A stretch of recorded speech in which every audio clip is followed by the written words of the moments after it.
process stacked away in a manual somewhere, but it's about clarity and confidence in how we handle these situations. So, in terms of who do we report to, how do we escalate it if the concern involves senior management? What if it involves the chair of the board? These aren't theoretical questions, they are things we need to be absolutely clear on. Because when time comes to pick up, it's much easier to do the right thing if you already know the rules of engagement. And I'll tell you this, when you are raising concerns about someone at the top, you want absolute clarity about the process, no second guesses and no gray areas. If the concern involves a member of senior management, it's the CA who must escalate the matter to the board. And if it involves the chair of the board, then the CA is responsible for bringing it to the attention of the entire board. And that's the level of precision we need in our methodology. And depending on the nature of the issue, there may be also legal or regulatory reporting obligations to consider. We need to know how those fit into the process as well. And it doesn't end there. We can't just pass the baton and walk away, right? We need to follow up as internal auditors. If you have raised an issue with senior management or the board, it's on us to check that appropriate action is being taken. Otherwise, we risk eroding trust in ourselves and in the process. Now, let me bring it back to something practical. Okay, when we build the audit plan, we should be factoring in ethics related risks. You should ask questions like, is there a clear tone at the top? Do employees trust the systems in place? Are there gaps between policy and practice? These are the areas we need to be testing, not just once, but regularly. And we need to demonstrate that we are doing this. And that's where the evidence of conformance comes in. So in terms of evidence of conformance, we'll be talking about things like signed forms from each auditor confirming they understand and commit to the organization's ethics and policies, training records showing participation in ethics-related workshops, audit plans and engagement files that document how we have assessed ethics-related risks and control, and critically records showing how ethical concerns have been raised, communicated to the right people and addressed appropriately. So when we think about the role of internal audit in promoting an ethical culture, it's not optional. It's central to who we are and what we do, and that's the standard we hold ourselves to.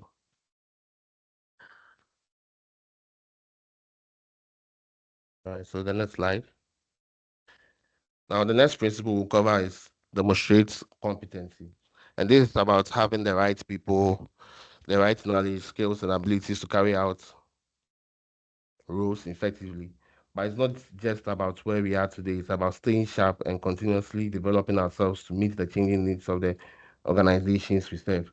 So for this principle, we'll cover standard 3.1, that's on competency, which spells out what's expected of us in terms of core capabilities, and standard 3.2, that's continuing professional development, which highlights the need to keep learning and adapting because what worked yesterday might not be enough tomorrow. So let's talk about competency. Here's the thing: you can't fake competency.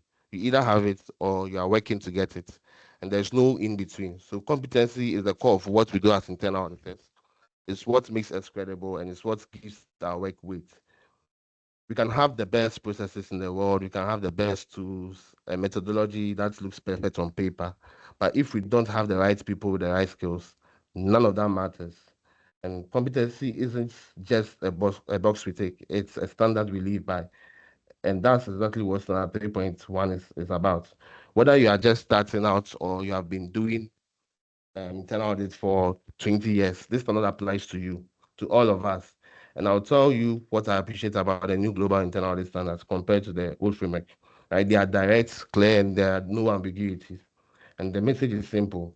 As internal auditors, we must have or be willing to get the competencies we need to do the job.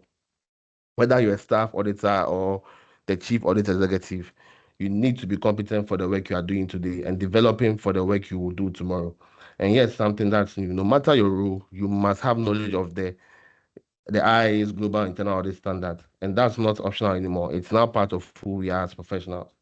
And this is a real shift from where we were. If you think back to the 2017 IBPF, it wasn't crystal clear about which competencies mattered or how much was enough. It left a lot open to interpretation, right? But then the 2024 standards, they've actually closed the gap. They've spelled it out, and personally, I like that because it raises the bar for all of us. So now let's talk about what competency really means, right? Because it's not just about what you know; it's about what you can do with what you know. It's knowledge, yes, but it's also skills, experience, and the ability to apply all of it to get results. For us as auditors, that starts with understanding governance, risk management, internal controls, because that's our bread and butter. But it doesn't stop there. You have got to know the business, right? How finance works, how IT runs, how operations deliver, because we audit organizations, and those organizations expect us to understand what they do and how they do it. And beyond that, you've got to be tuned in to the bigger picture: fraud risks, economic shifts, geopolitical tensions, social and regulatory trends. Because I had a conversation recently with a CAE who told me I've never thought of tracking geopolitical events as part of my audit planning, but here we are, and he's right. The world is changing fast, and we have to keep up, and that's what competency looks like today. But knowing all this isn't enough. You have to apply it. You have to ask the hard questions.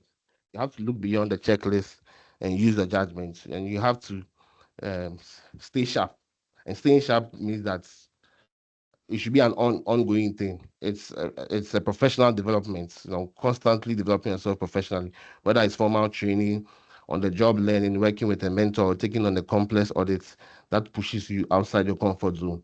And yes, it probably means getting a professional certification, a CIA, a CRMA, a CISA, whatever is relevant to your role. Because if you are asking for trust, we need to show we are serious about our profession. And if you are leading an audit team, things get interesting. As a chief audit executive or the head of internal audit, you are responsible for more than just your own competency. You are accountable for the competency of the whole function. You have got to know where your team is strong and where there are gaps. You might need to bring in specialists. You might need consultants for niche engagements, and that's fine. The standard allows for that. But at the end of the day, it's on you to make sure your internal audit function collectively has the skills to deliver on the audit plan. And yes, that means you have got to fund development, training, coaching, mentorship, whatever it takes. I had a CAE tell me once that if I can't get my auditors the skills they need, I'm not just holding them back, I'm holding the whole organization back. And he is absolutely right. So to ensure your function has the right competencies, you should track competencies across your team through performance reviews, feedback, self-assessment, right? Encourage and fund professional development, including certifications, trainings, and mentoring. Run a quality assurance and improvement program to evaluate how your internal audit function measures up, and then participate in performance reviews of individual internal auditors. And in terms of how to maintain evidence for competence, right? It is essential to track and document the competencies within your team. And how do you show that you are meeting the requirements of standard 3.1? So some evidences that can be seen when an EQA comes in, an external quality assessor comes in, is that your team members have certifications, the CIA, the CSS, or other relevant credentials, and self-assessment. Like the internal auditors assess their own competencies and identify areas for improvement, and there are documented reviews of the auditors' work, the internal auditors' work that focus on competencies and not completion of tasks. So in a nutshell, competency isn't optional, it's expected, right? And it's what builds trust with stakeholders. When they know we know what we are doing, and we can back it up. And in a world where risks are getting more complex every day, staying competent is how we stay relevant. Now let's move on to standard 3.2. That's continuing professional development. Now, maybe in some of your heads, you are thinking, great, another training requirement, right? But hear me out. This one is actually important for keeping us sharp and credible as internal auditors. You see, becoming certified is just the start of our journey. The real work begins once we are in the field, and that means continuous growth. So, what exactly does the standard say? Simply put, it's all about staying on top of our game. It's not enough to rest on our laurels once we have passed that certification exam. To keep delivering high quality audits, we need to actively pursue further learning, whether that's through formal education, hands-on experience, or mentorship. And if you are rocking a certification like the CIA, you've got a bit of extra responsibility. Keeping your credentials requires ongoing education. And if you miss the mark, you could lose those letters you worked hard for. And now let's talk about how things have evolved since 2017. So back then, the focus was largely on getting certified, but now it's clear that certification is just the beginning. What really matters is maintaining and building on that knowledge. If we are not continually learning, we are not just failing or falling behind ourselves. No, we are doing a disservice to the organizations we serve. So how do we stay ahead? Right? How do we ensure that we are learning each and every day, and it's not just about checking off your CPE hours. So even though it counts, but it's about understanding the bigger picture. We need to stay in tune with emerging risks, new technologies, and industry changes that can impact the organizations we audit. For example, you might attend a webinar on cybersecurity risks. That helps you understand potential threats to your clients, or maybe you pick up the latest issue of an industry journal that dives deep into how AI is changing audit practices. And a huge part of this is ethics training. The IA requires it, and even if you are not a CIA certified, it's still a great practice to stay grounded in ethics. And we all know that this is not just about us as individuals. The CA plays an important role too. They are responsible for the team's overall professional development. That means they need to be planning and budgeting for CPD opportunities. That's continuous performance, continuing professional development. And maybe the CAE should also assign someone to a new kind of audit they have never done before, or creating a culture where feedback and mentorship are woven into the fabric of day-to-day work. Now, if you are wondering how to prove you are keeping up with CPD, that's your continuing professional development. Here's the deal. You have to keep records. You track your training plans, log your CPE hours, and keep documentation of professional events you have attended. These aren't just for show, they are your evidence that you have committed to your ongoing development. And at the end of the day, CPD is about staying relevant, staying confident, and adding value. Think of it as your long term investment, not just to meet a standard, but to stay ahead of the curve. I move on to principle four. That's exercise due professional care. And this is where professional skepticism really comes into play. We are expected to apply good judgment, be diligent, and assess information. And this principle reminds us that while we are not expected to be perfect, we are expected to be thorough and thoughtful in the way we plan and deliver our work. And our focus here will be on standard 4.1, conformance with the global internal audit standards, and reinforcing the importance of following the new standards in everything we do. And standard 4.3, that's professional skepticism, which is about maintaining a questioning mind and not taking information at the face value. So, all right, so let's talk about standard 4.1, conformance with the global internal audit standards. Now, on the surface, this might sound pretty straightforward, right? And we are internal auditors. Of course, we follow the standards, and that's the baseline expectation. But if you stop there, we miss the real point of standard 4.1. The standard is about how we build and run an internal audit function that consistently delivers work in line with the standards, even when things get complicated. So, how do we do that? At the heart of it is our internal audit methodology. You can think of your methodology as your blueprint. It's a documented, structured way we plan, perform, and communicate our audit work. But here's the thing: the methodology isn't a write it once and forget it document. Your methodology has to be alive and must evolve as the standards evolve. It should be regularly reviewed and updated, and it's not just about the CAE having the latest version tag tagged away somewhere. It's about how we bring that methodology to life in our day-to-day audit. The CAE carries the ultimate responsibility when it comes to this standard. They need to make sure the internal audit methodology is aligned with the current global internal audit standards. But it's not just about alignment on paper, it's about making sure every internal auditor follows the standards and the methodology in practice. The methodology isn't a guideline; it's a rule book for our or for how we deliver quality audits. And if something in the methodology is outdated or unclear, that's a trigger to review it immediately. So imagine the new standards introduce stricter requirements around data privacy controls. As a CA, you can't wait for your annual methodology review cycle to respond. You need to immediately review whether your current audit methodology addresses these new requirements. And if it doesn't, you update the methodology and then cascade those changes to your audit programs, work papers, and reporting.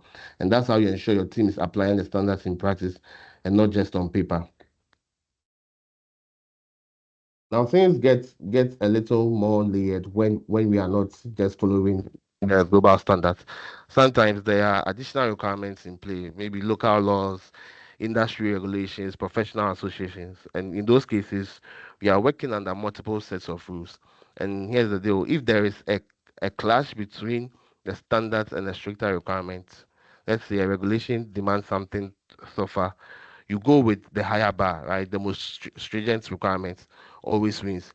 And when we report, it's important our stakeholders know which frameworks we applied and why. Let's say you're auditing the mining company's environmental practices. You might follow both the global standards and the national environmental laws. So if the local regulations impose stricter timelines or more detailed reporting, your audit report needs to reference both. That way, your stakeholders know exactly which frameworks shape your work and, frankly, how much work you have done to meet them. But let's be real for a second. The world isn't tidy, right? It isn't tidy all the time. So there are times when, no matter how hard we try, we can't fully conform with the standards. It could be because of laws, contracts, or jurisdictional restrictions. And Standard 4.1 acknowledges that. So when that happens, the CAE has very clear responsibilities. They need to document the circumstance. They need to describe the alternative actions taken, and they need to explain the impact of those actions. And they also need to lay out the rationale behind those decisions. Because when the external quality assessors show up, they are not just asking, did you conform? They want to know how you acted when you couldn't. Did you protect your independence? Did you maintain quality? And did you stay true to the principles of the standards, even when full conformance wasn't possible? And here's something we often forget, that this doesn't just happen at the top, right? People believe it's always about the people at the top who are supposed to maintain these things. But when an internal audit officer on an engagement realizes they can't fully conform with the standard, maybe they hit a wall with access to information, and they need to flag it immediately to the CAE or their designated to supervisor. Then it's up to the CAE to figure out who needs to know and how we communicate it.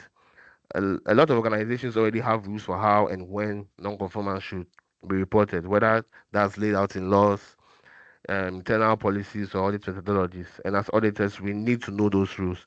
It's not one size fits all. What works in banking may be totally different from what works in government. And the 2017 standards were black and white, right, in relation to this standard, right? So you either conformed or you didn't. So the 2024 standards are a little different. They recognize the real world is messy, and they give us this flexibility that in the case where we can't conform, we have to document it. But here's the thing: flexibility comes with accountability. The burdens on us to show why we couldn't conform, what we did instead, and how we still upheld the core principles lies on us. And what does evidence of conformance actually look like? And here's what you want to have in place in terms of evidences. So there should be engagement programs that reflect the latest standards and your methodology. There should be records of non-conformance, documented circumstances, actions, impacts, and rationale behind it, and references to laws or external rules that influence your decisions.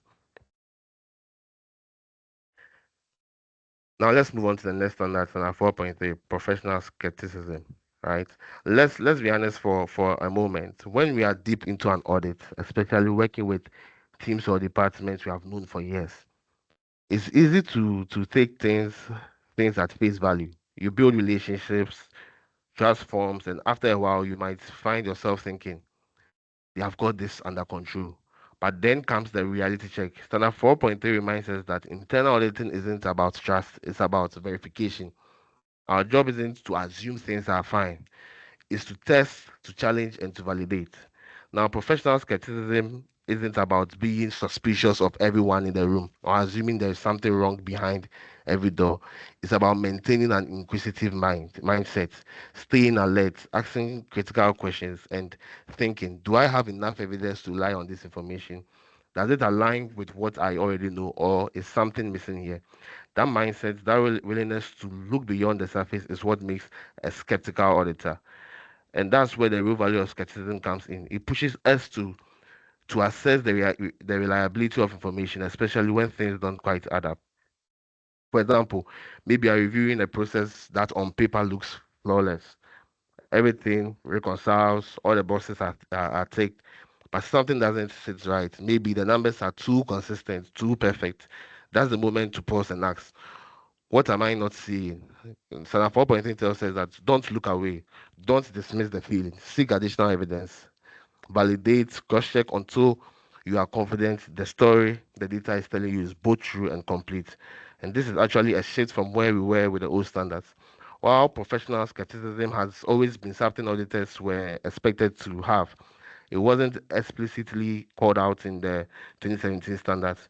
And now the 2024 Global Internal Audit Standards is the front and center, and rightly so. It runs through every phase of our work, from planning to field work, right through to reporting. And here's the thing, professional skepticism isn't just an individual skill, it needs to be part of the culture in our audit functions. This is where the chief audit executives play a vital role.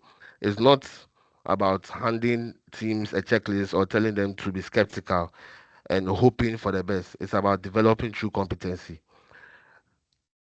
And the question is how? It starts with the environment you create, right? Are we encouraging people to ask deeper questions? Are we rewarding curiosity? Are we equipping teams with the tools and confidence to challenge information when necessary? And that might look like regular workshops, peer learning sessions, or case study reviews where teams can practice recognizing incomplete or inconsistent information. And most importantly, learn how to dig deeper. And we need to keep our own biases in check. Even the most experienced auditors can fall into confirmation bias if they are not careful. We see what we expect to see, and skepticism demands that we constantly check ourselves and the evidence we are relying on. And at the end of the day, professional skepticism is what helps us determine whether the information we have is relevant, reliable, and sufficient. And if it isn't, then we dig further. And that's how we ensure our audit work is credible and delivers real value to our organizations. Now, let's talk about accountability because skepticism isn't just a personal exercise. After field work, that additional validation comes from the review and approval of work papers and engagement communications by the SCA or an engagement supervisor. That second set of eyes isn't just for compliance, it ensures that skepticism has been applied consistently and effectively across the board, across board. And how do we demonstrate that we have applied this standard in practice? Well, the evidence speaks for itself. For starters, there should be training records, not just proof of attendance, but records that show teams are continuously building their skills, learning how to apply skepticism in real world scenarios. Then there are the work papers, and they should clearly show how information has was evaluated and validated during engagements. Did we test assumptions? Did we challenge explanations? And did we obtain corroborating evidences? And when false or misleading information is identified, it has to be documented and addressed as a formal engagement finding. Ignoring it is not an option. So as you plan your next audit on or when you are knee deep in field work, remember this. It's not about trust, it's about verifying. Stay curious, stay alert, and never stop asking the next question. And that's the heart of professional skepticism. And it's one of the greatest strengths we bring as internal auditors. It's what makes our assurance reliable and our insights credible. And finally, under domain two, touch on principle five, maintain confidentiality. And as internal auditors, we often have access to sensitive information, whether it's proprietary data, personal records, or confidential discussions. And this principle makes it clear we are responsible for protecting that information and using it appropriately. So for this principle, we'll look at standard 5.2, protection of information, which spells out our obligation when it comes to handling and safeguarding the information. So standard 5.2, protection of information. So one of the cornerstones of our role as internal auditors is trust. If people can't trust us, we are done. And that's trust starts with how we handle information. Confidentiality, privacy, and data protection are non-negotiable. Now, this isn't just about following a rule because the standard says so. Standard 5.2, protection of information, lays it out clearly. As internal auditors, we have a responsibility to protect any information we come across, whether it's during an audit engagement or through professional relationships we build along the way. And it's not just while we are on the job. That that duty continues long after we have closed the file and moved on to the next thing. Whether the data is physical or digital, we are still accountable for it. But here's where it gets even more important. This obligation doesn't fall only on you and me as individual auditors. The chief audit executive has a leadership responsibility. It's on them to make sure everyone supporting the internal audit function, whether they are employees, contractors, or even third parties, is held to the exact same standard of protection. So how do we actually make this role in our day-to-day work? Well, first things first, we need to understand and follow the laws, regulations, and policies that apply to our organization, whether it's data privacy laws, local information security rules, or those confidentiality agreements we have all signed. These are the basics. We need to know them inside out. And more importantly, we need to respect them every single day. Let me give you a simple example. Imagine you're auditing HR processes and we come across individual salary details. That's sensitive. It stays within the audit team. No loose conversation at lunch, no casual mentions in emails. It's basic, but it's also very important. Next, we also need strong controls in place to secure that information. And I'm talking about both physical and digital controls. So physically, we can lock our cabinets, limit access to our audit rooms, and digitally, we look at encryption, password protection, secure email, and these are not optional. But and by the way, using personal devices or sharing anything over social media is also a big no. The CAE also needs to be on top of access rights. It's not just about granting access at the start of an engagement. It's about revisiting who needs access and when it's time to revoke it. If someone moves on from a project or leaves the team, their access to data should be cut off immediately. And when we are done with information, whether it's reports, work papers, or even casual notes, we have to dispose of it properly. Digital files. When it comes to digital files, to delete them securely and revoke permissions. Hard copies, what you have to do is that don't just toss them in the bin, shred them, right? And secure disposal is part of the job as well. Now, sometimes there's a need to release certain information, especially if we are asked by external parties, and that's where we need to be cautious. Some things require prior approval before they leave our hands, and in tricky cases, the CAE should always consult with legal counsel. We need to be sure we are not accidentally violating the attorney-client's privilege or breaching legal boundaries. Now, let's talk about the kind of information we are protecting. It's not just financial data, right? We are looking at things like personal files or personal files, whistleblower reports, sensitive operational data, strategic decisions. All of it is a fair game. And once we have it, we are responsible for making sure it doesn't get disclosed accidentally or on purpose. I always say this. I always say that this isn't just about IT or cybersecurity teams. It's about us as auditors. We are on the front line of information protection. So how do we prove we are actually doing all this? So the evidence, tangible proof that we have got this under control.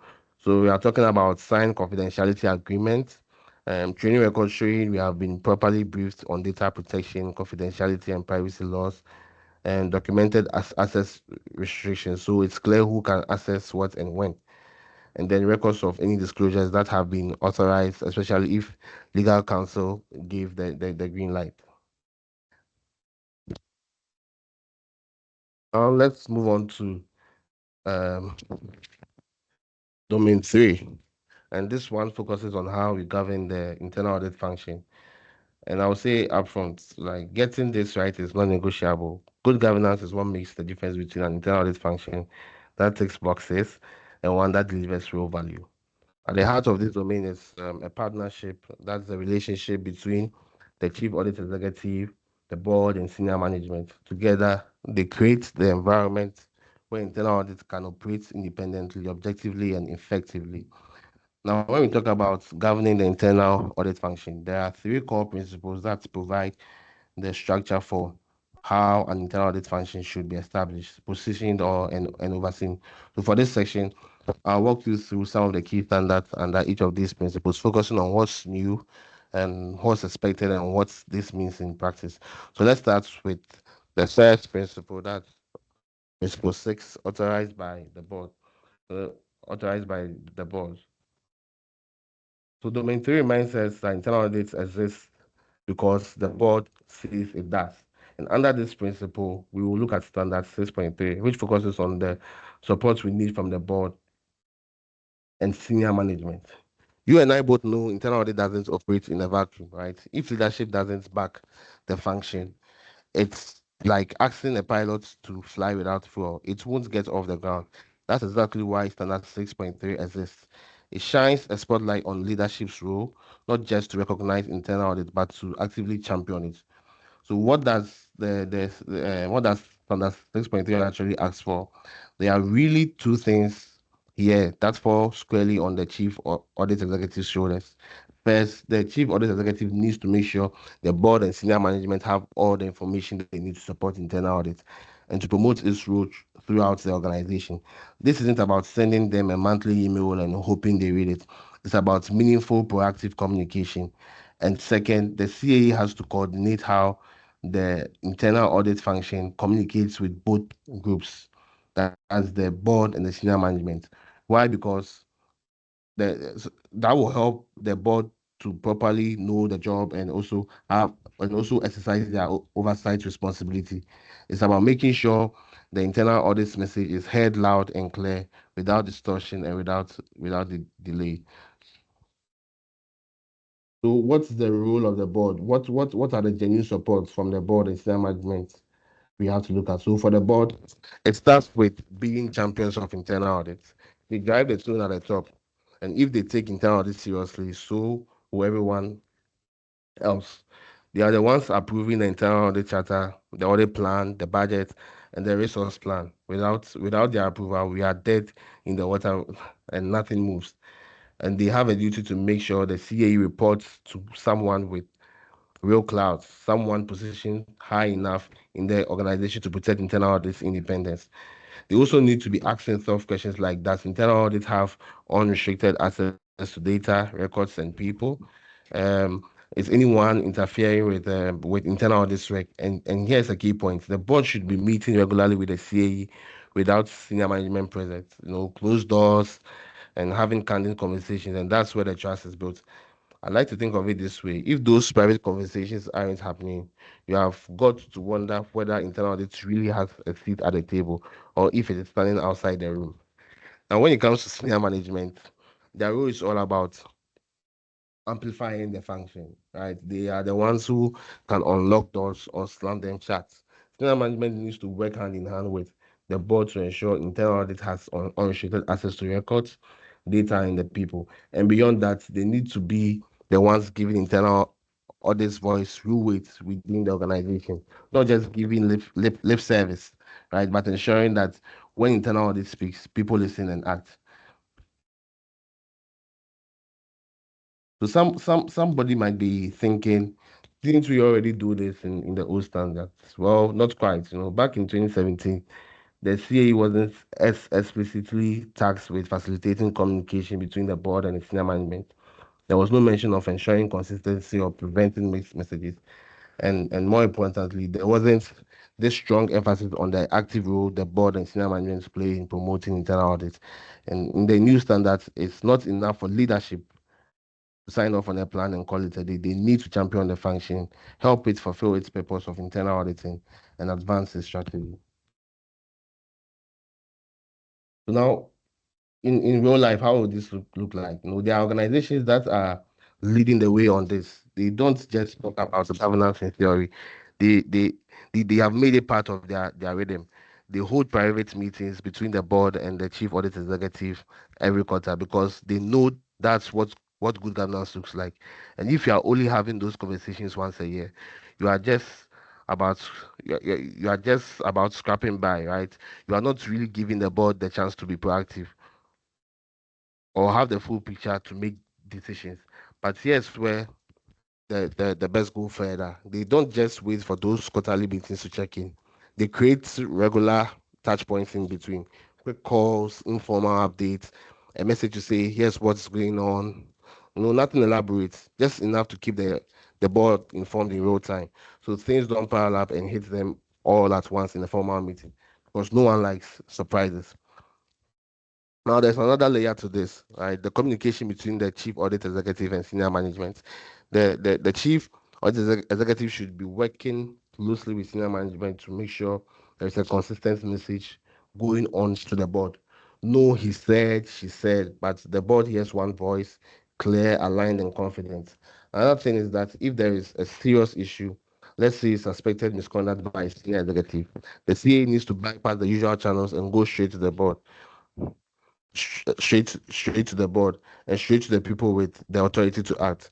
And that's not just good practice, that's protection for the organization and for the process and for everyone involved. Now, does that mean you leave the senior management in the dark? The answer is a big no. If it's appropriate, they should be informed. But if the issue involves them, you already know the drill. The CA has to prioritize the integrity of the process. So, in terms of evidences, what evidence can you maintain? How do you prove you are doing this or complying to this standard? So, there should be minutes showing they reviewed and approved the internal audit charter, the plan, the budget, and the resource allocation, records of those closed door sections between the board and the CAE. It can be a summary of discussion topics, showing what actually happened, and then documentation that lays out exactly who reports what, when, and how often. And this might be a communication matrix that both the board and senior management agree on, and it answers the question what's being shared and how frequently and by whom.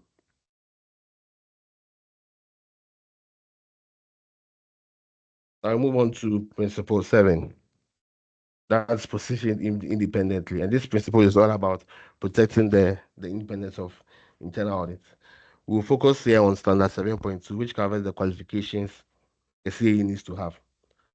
Now, standard 7.2 makes it clear that it's not enough for someone to just have the job title. The CAE has to be qualified, stay qualified, and keep sharpening those competencies. Because if they aren't at the top of their game, well, how can we expect the rest of the function to be? Now, what's changed from the 2017 standard is that there wasn't much said about CAE qualifications, nothing about how organizations should appoint a qualified CAE or how to keep them qualified over time. The 2024 standards raise the bar. They spell out what's needed. They define the process. They give boards and organizations a clear path to follow. It's no longer left to chance or to the outdated job descriptions. And what standard 7.2 requires is that the CAE needs to help the board understand exactly what qualifications and competencies are necessary for someone to lead the internal audit function, and not just the technical stuff, but leadership, strategy, people management. I mean the whole picture. And the second thing is that the CAE has to maintain and enhance their own qualifications. That means staying current with what the board expects of them and what the rule demands in a changing organization. And then this is directly tied to principle 3 in the standards, that's demonstrating competency. And the message in 7.3 is simple that if you are leading, you better be qualified to lead. So somebody may be wondering why this standard is such a big deal. Because the role of the chief audit executive isn't static. Organizations evolve, risks change shape, and internal audit can't afford to be the department that gets left behind. And standard 7.2 make sure that the CAE keeps pace or better yet, stays ahead of the curve. So imagine you're a CA who hasn't refreshed your skills since 2015. Then the organization has shifted to cloud-based systems, adopted AI in decision making, faces new regulatory requirements. but you, the CAA, you haven't actually moved from where you are since 2015, and that's a problem. And this time, make sure that that doesn't happen. So in real life, um, how does this thing work in practice? One of the most important decisions a board will ever make is selecting the chief audit executive. And I don't say that lightly. It's not just about filling a vacancy or checking a box on the org structure, organizational structure. It's about finding someone with the competencies and credibility to lead internal audit in a way that's right for the organization. And here's the thing: it's not one size fits all, right? What works for one company won't necessarily work for another. It depends on the internal audit mandate, the complexity of the business, the risk profile, the industry, even the jurisdiction they are operating in. Every organization has its own DNA. So the board and the senior management need to be clear about what they are looking for in their CAE. And that conversation and with that conversation, that's more than shape the job description. It sets the tone for what internal audit is going to stand for in the organization. And at a minimum, you want someone who knows the global internal audit standards like the back of their hand. So no surprises there. But technical knowledge alone isn't enough. You need a CAE who's got experience building and leading a team, someone who's invested in developing talents and building competencies across the function. Because internal audit isn't just a compliance exercise. Done well, and when this is done well, it becomes a source of real value. And yes, we all know that qualifications matter, whether it's a certified internal auditor designation or another recognized credential. Having that professional grounding gives the board confidence. But beyond the letters after your name or their name, leadership experience is key. And I'm not talking about managing day-to-day tasks. I'm talking about leadership, right? The ability to influence, to challenge, to guide the board and senior management on what's happening in the profession. We have worked with organizations, where the CAE completely reshaped the way the board thought about risks. They moved from seeing risks as something to avoid to seeing it as something they could manage and even leverage for strategic advantage.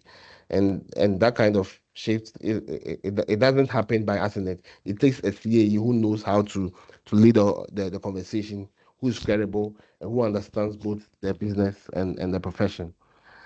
Now, not every CAE we all know works in with every single box ticked from day one. Some come from different industries, different roles, and when that's the case, what matters is whether they have got the ability and the commitment to close the gaps, whether they are willing to work alongside knowledgeable members of their team, whether they are plugged into the profession actively working or networking, learning and growing. Because developing those competencies isn't optional. It's part of the job and the board expects it. And speaking of the board, their role doesn't end once they have signed off on the high. They should be reviewing and approving the job description for the CAE. And it's not talking about rubber stamping it. I have seen boss push back, asking, "Is this really what we need for where we are going?"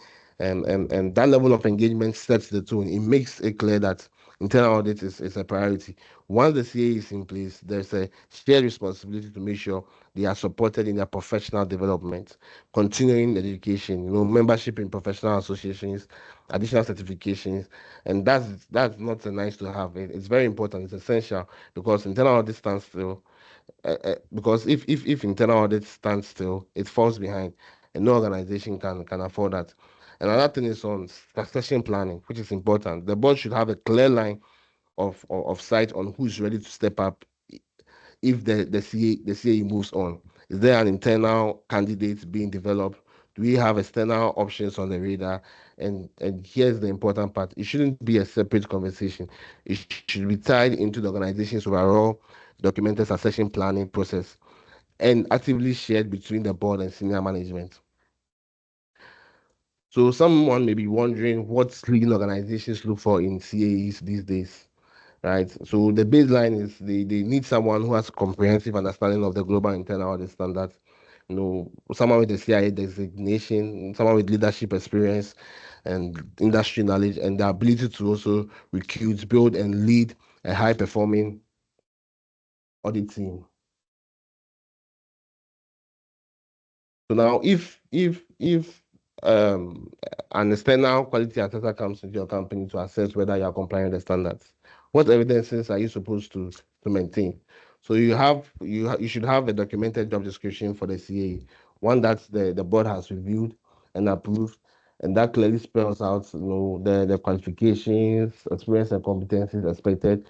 You will need records of the CA's professional development plans and prove they are following through training courses and certifications, and there should be evidence the CA is also engaged in professional association activities. Now let's move on to the next principle that is overseen by the board. So this principle, because even the most so this is the third principle in domain three, and it's about oversight, right? Because even the most independent and well resourced internal audit function can go off track without proper oversight, right? And we will focus on standard 8.3, which addresses the need for quality assurance and improvement program, and also standard 8.4, which requires the external quality assessment as well. So let's look at standard 8.3 quality. Um, I, I know quality is one of those words that gets thrown around a lot. We hear it in so many contexts: quality assurance, quality control, quality service. It's everywhere. But in internal audits, quality isn't a tagline; it's the foundation of trust. If stakeholders don't trust the quality of what we deliver, nothing else we do matters. And that's exactly what standard 8.3 addresses. This standard puts responsibility squarely on the chief audit executive to establish and manage a quality assurance and improvement program, or a QAIP. A QAIP needs to include both internal and external assessments. But we all know having something on paper isn't enough. What really counts is how quality shows up in practice, not just when we are going through an external review, but every day when we plan audits, deliver insights, and interact with stakeholders. The expectation as a CA or a chief audit executive is simple. We have to assess quality regularly and use what we find to improve and keep leadership informed about how we are doing. And that's ongoing, not once a year, not every 3 years. It's a continuous conversation about how we as CAs or our internal audit function is delivering value and where we need to raise the bar. At this point, a common question can actually come up, like how often should we do this internal and external assessments? So, well, internal assessments should be happening at least annually, and external assessments when they are due. But this isn't, as I always say, about ticking a box on a calendar. It's about keeping the conversation live with your leadership team, your board, and your stakeholders. And when you have a seat at the table as a CA, you need to be ready to talk about three things. Whether you are conforming to the standards, are we complying with laws and regulations, and where are we improving, and where are we taking actions as well. So, for an example, right, I work with the CA who was presenting results from the internal quality review. The team's accuracy was solid, but their reports were coming in late. And instead of glossing over it, he owned it. He told the board that, see, our reports are good, but they are slow. And when we are slow, we lose relevance. And then based on that, he then laid down a plan, streamlined approvals, sharpen reports writing, and set firmer deadlines. So 6 months later, their turnaround time improved by 40%. And that's quality in motion. And this is where the board's role becomes important. In the past, boards were more hands off when it comes to quality. They would hear about it during an annual report on a periodic review, but standard 8.3 flips that dynamic. The board shouldn't be just listening anymore. They should actively approve the internal audit functions objectives. At least once a year, they should be taking a close look.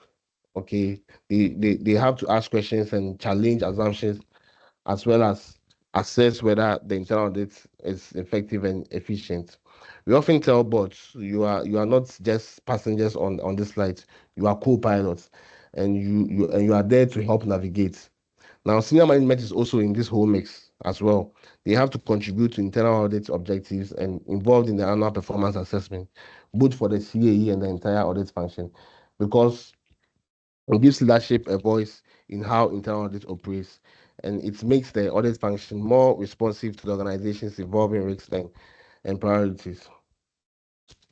A team member once told me that he worked with an audit team that had all the technical pieces in place, compliance, documentation, and all the right processes.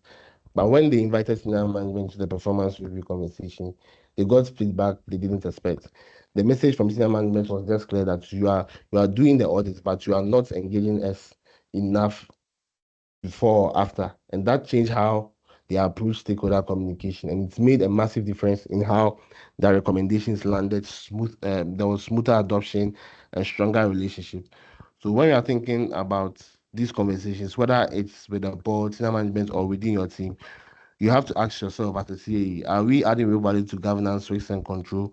Are we efficient and productive? Are we staying compliant? And how strong are our relationship? Because audit isn't just about finding issues, it's about making the organization better. And if you need evidence to back the fact that you complied with this standard, you have to look at things like board minutes showing quality discussions, presentations highlighting progress and next steps, and also a QAIP documentation that's actually being used, not just sitting on the shelf. Now, as compared to the 2017 standard, this standard is quite a significant step up. Yes, QAIPs existed before. Yes, assessments were required, but today the governance around quality is stronger.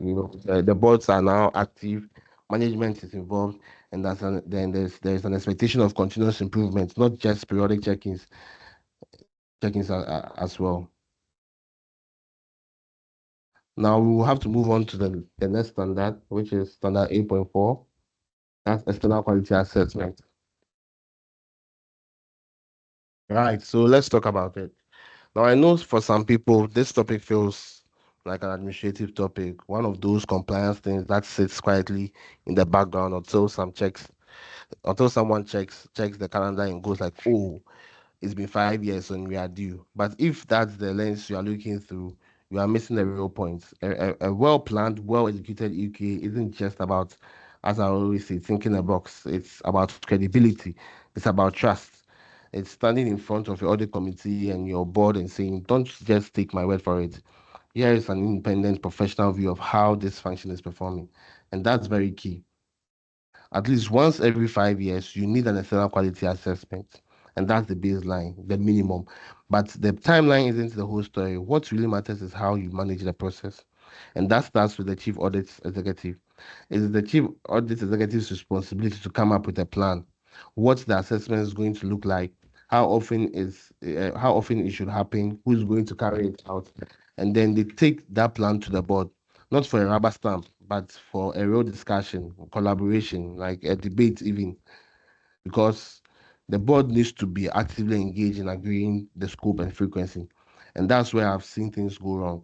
I remember speaking with the CA not long ago. We were chatting about their upcoming EQA, and I asked, when did you last have one? And he gave me this look and then said, he gave a look like, and he was like, I think it was 4.5 years ago, which meant they are already behind the planning time, and they hadn't started the conversation with the board. So no plan, no assessor, no scope. So now they are scrambling, and that's not where you want to be. So in all this, what's the board role? In all this, what's the board supposed to do? So it's more than just signing off on a plan, right? They, they, they are there to challenge it, the plan, to shape the scope, looking at the audit charter, considering regulatory obligations, and weighing in on what they think should be prioritized. They also need to approve whoever you are bringing in as the external assessor, not just because, not just whether they have got the skills, but whether they are truly independent. And on that, this isn't a handshake agreement. The board needs to formally approve both the competence and the independence of your assessors. And every single assessor needs to sign a formal attestation of their independence. If you don't have that paperwork, you haven't met the standard. And now, speaking of competence, let's talk about the shaped under the new 24 standards. So for now, at least one member of your external assessment team has to be a certified internal auditor, a CIA, and that's also not negotiable anymore. And frankly, it's about time. Now, fast forward. um, let's say later this year, your organization decides it's time for an external quality assessment. You bring in an external assessor, sharp consultant, knows governance, risks, maybe even compliance, and plenty of experience. And there's no question there. It's clearly not questionable, but they are not a certified internal auditor, and they are not someone steeped in internal audit practice. And at first, it seems fine, with all this experience and credentials, that, and then you wrap up with the assessments. The report lands on the audit committee's desk, but this time, under the new standard, the questions get tougher because the audit committee can just go like, wait, do they really understand the global internal audit standards? Are they applying them the way a practitioner would, and can we rely on this report to demonstrate our conformance? And that's where things get uncomfortable. The audit committee won't be convinced or isn't convinced, and the board starts asking for a second opinion. So you end up bringing in another team, and this time with CIAs and audit expertise to revalidate the entire review.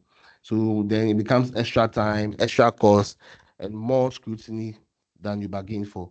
And here's the thing: you could have avoided it by making sure your assessor met the standards right from the start. And that's why the new requirements are crystal clear about competence and independence. And the bar is higher now. And that's a good thing. But it means we need to get it right. And while we are selecting assessors, let's not just focus on qualifications. Yes, they need letters after their name, but they also need real world experience. So you have to think about, have they ever sat in a CAE chair? Do they understand the pressures, the politics? Have they run an audit function, or are they just quoting frameworks? You want assessors who have lived it, who get what it takes to balance stakeholder expectations while maintaining independence and delivering value. And don't forget, independence isn't just about not being on your payroll. If they have done consulting work for your organization the last year or two, that's a problem. If they are staff who have still got relationships inside the business, that one's also a problem. And in terms of reciprocal assessments, you assess me, I'll assess you. Those are no longer acceptable. The new standard have shut that down. So once the assessments underway and eventually wraps up, this is how the assessment will work. In terms of reporting, it doesn't come to the CAE first. You have to take note of that. It doesn't go to management for a tidy up. The external assessor delivers it directly to the board, and it should be that way. The board should get the full picture straight from the assessor. They review it, they agree on the action plan, and they track progress. And yes, senior management will be involved in implementing those actions, but the oversight stays firmly with the board. Now, sometimes there's a question about whether you need a full external review or if you can do a self assessment with independent validation. And the answer is it depends. If you have got a clear, strong case for it, and your board agrees, and you can go down then you can go down that path. But it still requires something very regular. Now, let's say your internal audit team decides to go with a self assessment this time around. It's a valid option provided you are taking all the right boxes. Imagine this, right? The team runs a comprehensive self-assessment. They have documented everything thoroughly, and then they bring an independent validator, someone who is a CIA and has a deep sector expertise and can demonstrate true independence and with no gray areas. The validator reviews the work, signs off, and the board is fully satisfied because the process was transparent and credible, and that's how it should work.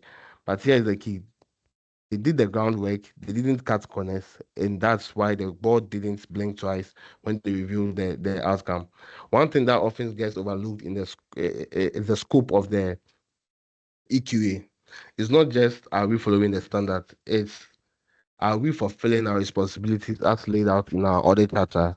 Are we delivering our mandate? Are we aligned with stakeholder expectations? And are we actually adding value? That means that the scope should cover strategy, methodology, processes, and whether your audit plan and risk assessment still makes sense for where the organization is now. And depending on your industry, your scope may need to include compliance with specific laws or regulations too. And let's talk about timing, right? 5 years is the minimum, but there are situations where it makes sense to go earlier. If you have got a new CAE, a restructure, a major turnover in your audit team, that's great time to bring in fresh eyes and validate your approach. And in highly regulated sectors like financial services, there's often an expectation for more frequent reviews anyway. So when the dust settles, what shows that you've done what is right? What's the evidence that you've actually complied with the standard? So there should be board meeting minutes that show they have approved the EQA plan, signed independence attestations from your assessors, the full reports delivered directly to the board, and an action plan that's been formally agreed and documented, and evidence that you are monitoring progress. Because at the end of the day, the EQA isn't about passing or failing. It's about demonstrating that your internal audit function is credible, independent, and adding value, and that you are not just keeping pace with standards, you are setting the standards. So at this juncture, I'll hand over to my colleague Anthony to continue with this section. Okay. Thank you very much, Frank, for taking us through domains 2 and 3. That was very detailed and thorough. I hope we were listening attentively and taking notes.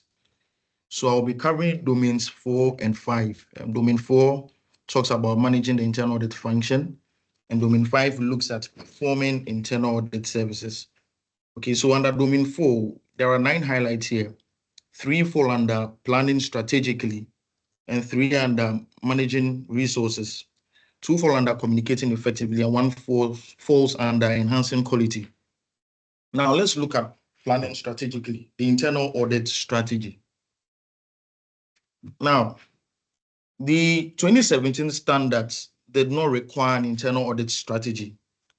However, the 2024 standards mandates the chief audit executive to develop a formal internal audit strategy that includes a vision for the internal audit function, strategic objectives that are aligned with the organization's goals, and then supporting initiatives to achieve these objectives. The standard also requires a review and a discussion of the strategy with the board and senior management periodically to ensure alignment.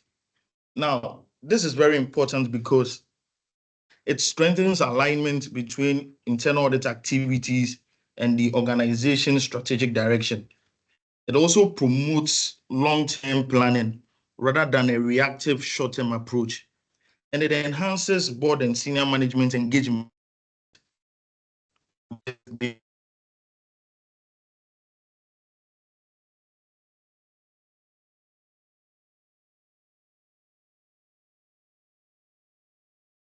Hi, it seems we've lost Anthony. Please, can anyone hear Anthony?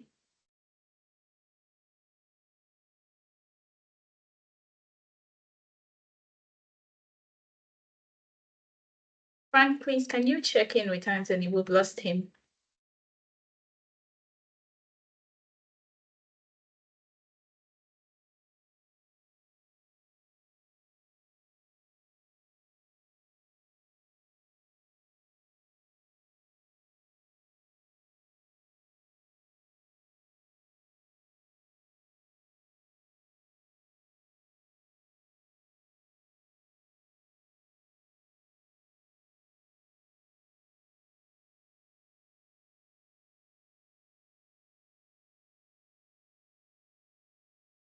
Hello, everyone. Please give.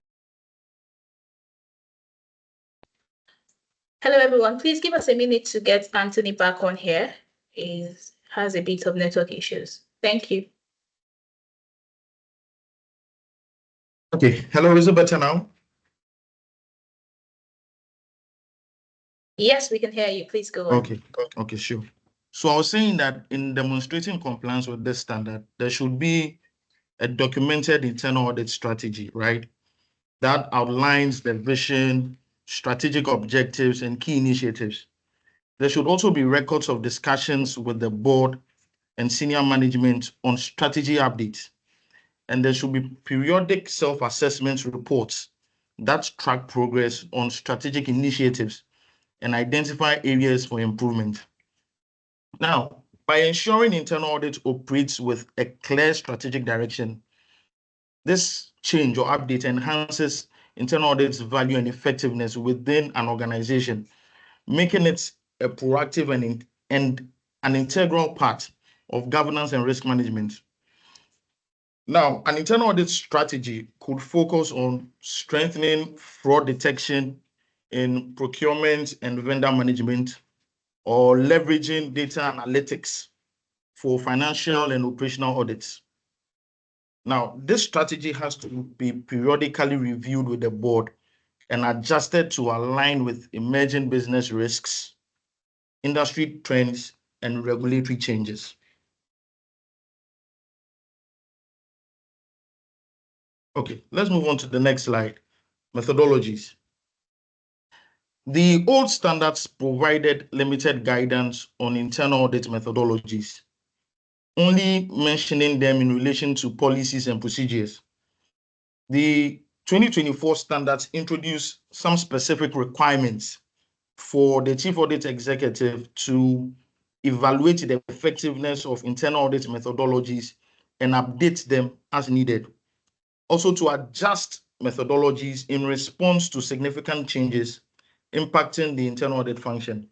And very importantly, training internal auditors on methodologies to ensure consistency and adherence to professional standards.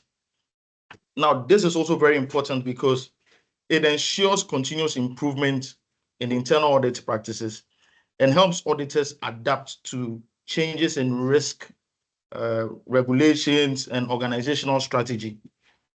And it also promotes consistency in applying audit methodologies across the function.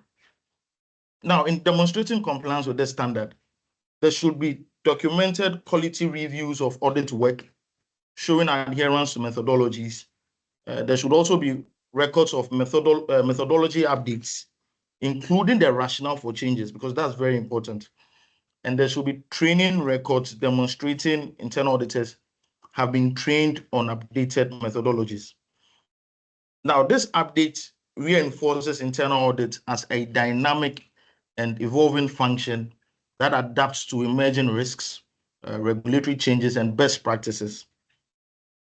So in a financial sector, an internal audit methodology might be updated due to changes in risk assessment methodologies, due to new anti-money laundering regulations.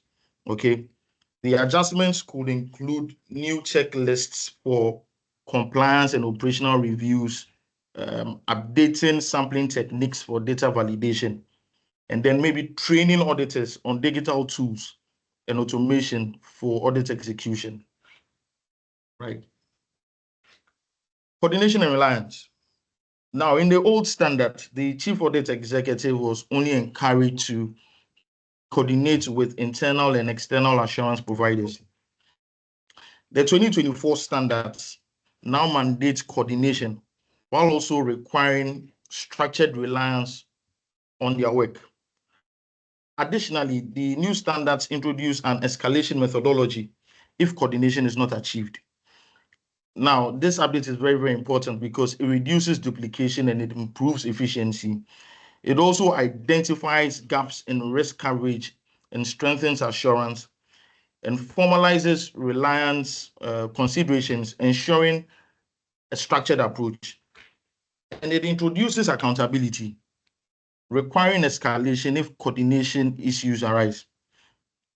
Now, in showing demonstration, there should be methodology documentation outlining how reliance decisions are made. There should also be formal agreements with assurance providers detailing rules and responsibilities. And there should be records of escalation procedures if uncoordinated assurance, if there are issues of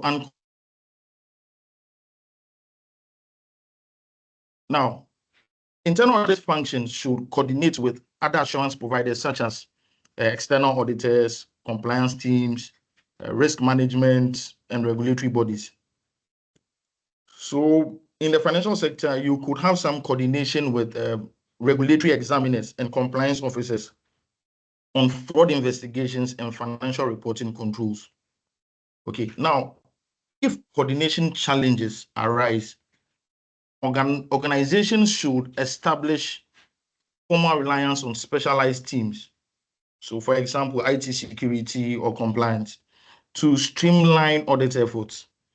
should also develop structured coordination procedures between internal audits, compliance, and external auditors, and then implement an escalation process if reliance issues persist, ensuring that gaps in assurance are addressed at a higher level.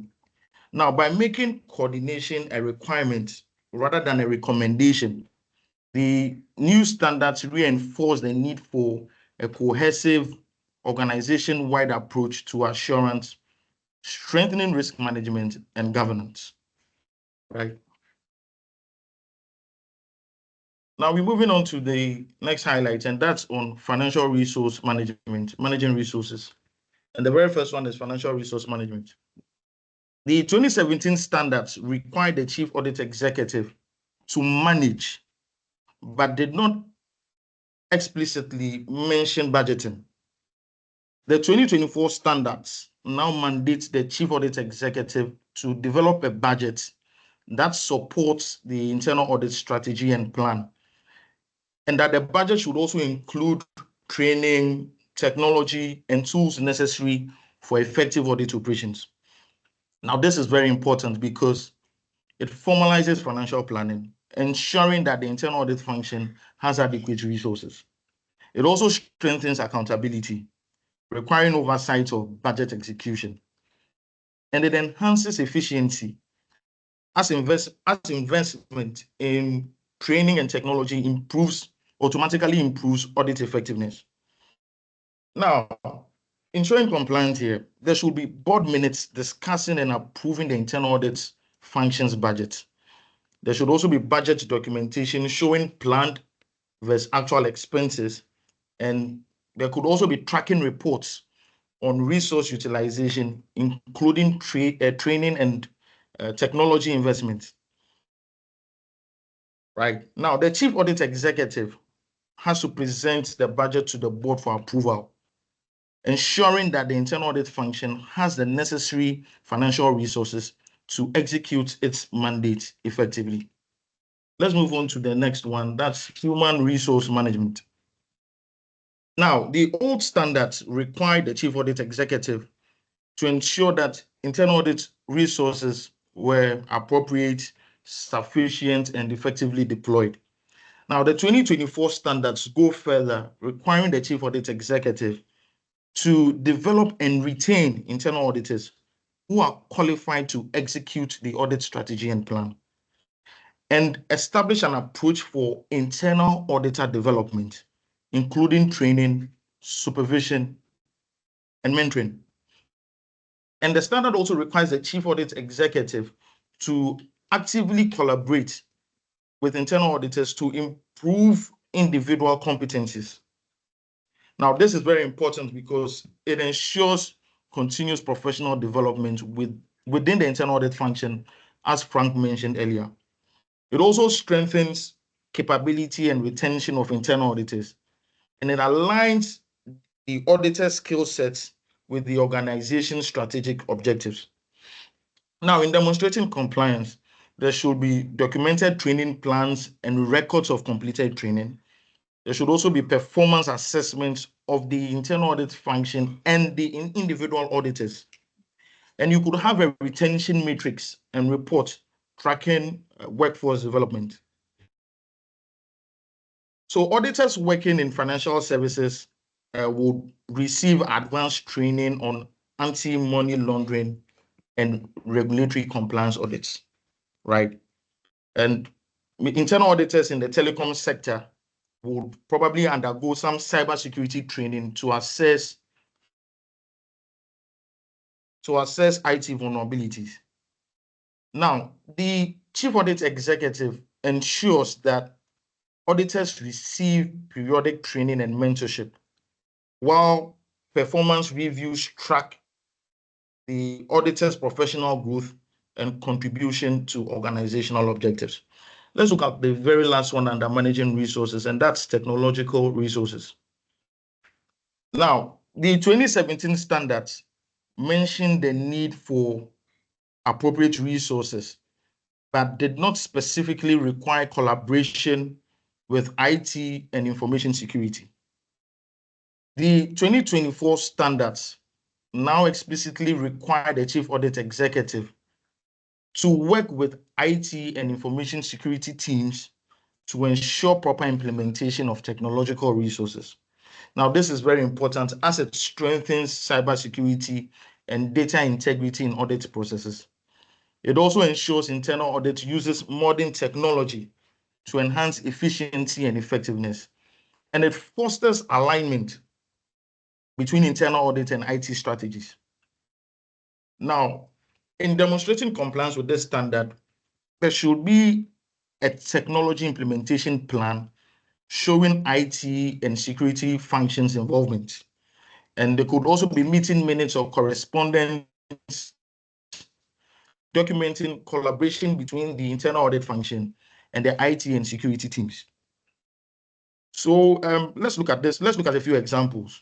You would some collaboration with IT teams to integrate automated auditing tools into ERP systems for better data analysis. And you could also implement real-time audit management software to track and document findings, thereby improving efficiency and accuracy. Now, by aligning internal audits technological capabilities with IT and security strategies, organizations can enhance risk management, fraud prevention, and regulatory compliance, right? Now we are going to look at communicating effectively, and here we are looking at building relationships and communicating with stakeholders. The old standards focused on communication, but did not require the chief audit executive to build relationships and trust with stakeholders. The 2024 standards now mandate the chief audit executive to develop an approach for internal audit to establish and maintain trust with key stakeholders, including the board, senior management, regulators, assurance providers, and even consultants. Now, this is very, very important because it strengthens stakeholder confidence in internal audit rule. It also enhances collaboration and information sharing, leading to more effective audits. And it ensures that internal audit is viewed as a trusted advisor rather than just a compliance function or a policeman or a commando. Now, in demonstrating compliance here, there should be stakeholder relationship management plan that outlines engagement strategies. There could also be meeting agenda or minutes documenting interactions with various key stakeholders. So let's say a multinational bank's internal audit team works closely with various stakeholders, including their board and regulatory bodies. Now, to comply with the 2024 standards, the chief audit executive could develop a stakeholder engagement framework, ensuring regular meetings with regulators to discuss compliance expectations. Or the chief audit executive could host quarterly sessions with senior management to discuss emerging risks or establish formal collaboration with external assurance providers to avoid duplication and enhance efficiency. Now, by strengthening relationships with key stakeholders, the internal audit function builds credibility, it enhances trust, and ensures that audit recommendations drive real improvements across the organization. Now, we're going to be looking at communicating results. Now, the old standards primarily focused on final engagement results and overall opinions. The 2024 standards go further by requiring the chief audit executive to identify and communicate themes and patterns across multiple audits, and also to provide insights into root causes of control weaknesses and offer timely advice on governance, risk and controls to senior management and the board. Now, this is also very important because it improves decision making by helping leadership connect the dots across different audit findings. It also enhances risk management by identifying systemic weaknesses rather than isolated issues. And it supports strategic improvements by ensuring governance, risk, and control weaknesses are addressed holistically. Now, in demonstrating compliance with 11.3, there should be final audit reports that highlight themes, root causes, and trends across multiple engagements. There should also be meeting minutes documenting discussions with senior management and the board on aggregated risk exposures. And the chief audit executive's presentation materials would also outline some key insights from multiple engagements. So let me give an example. So you could have procurement process weaknesses. So over multiple audits at different retail branches, internal audit finds recurring delays in supply payments leading to supply chain disruptions. Now, instead of treating each delay as an isolated issue, the chief audit executive identifies a pattern. The root cause could be weak contract management and ineffective payment approval process. And the action taken would be, or the recommendation from internal audit could be policy changes such as automating approvals and implementing real-time tracking for contract payments. So the 2024 standards reinforce internal audit's role as a strategic advisor, shifting the focus from isolated findings to broad organizational insights, right?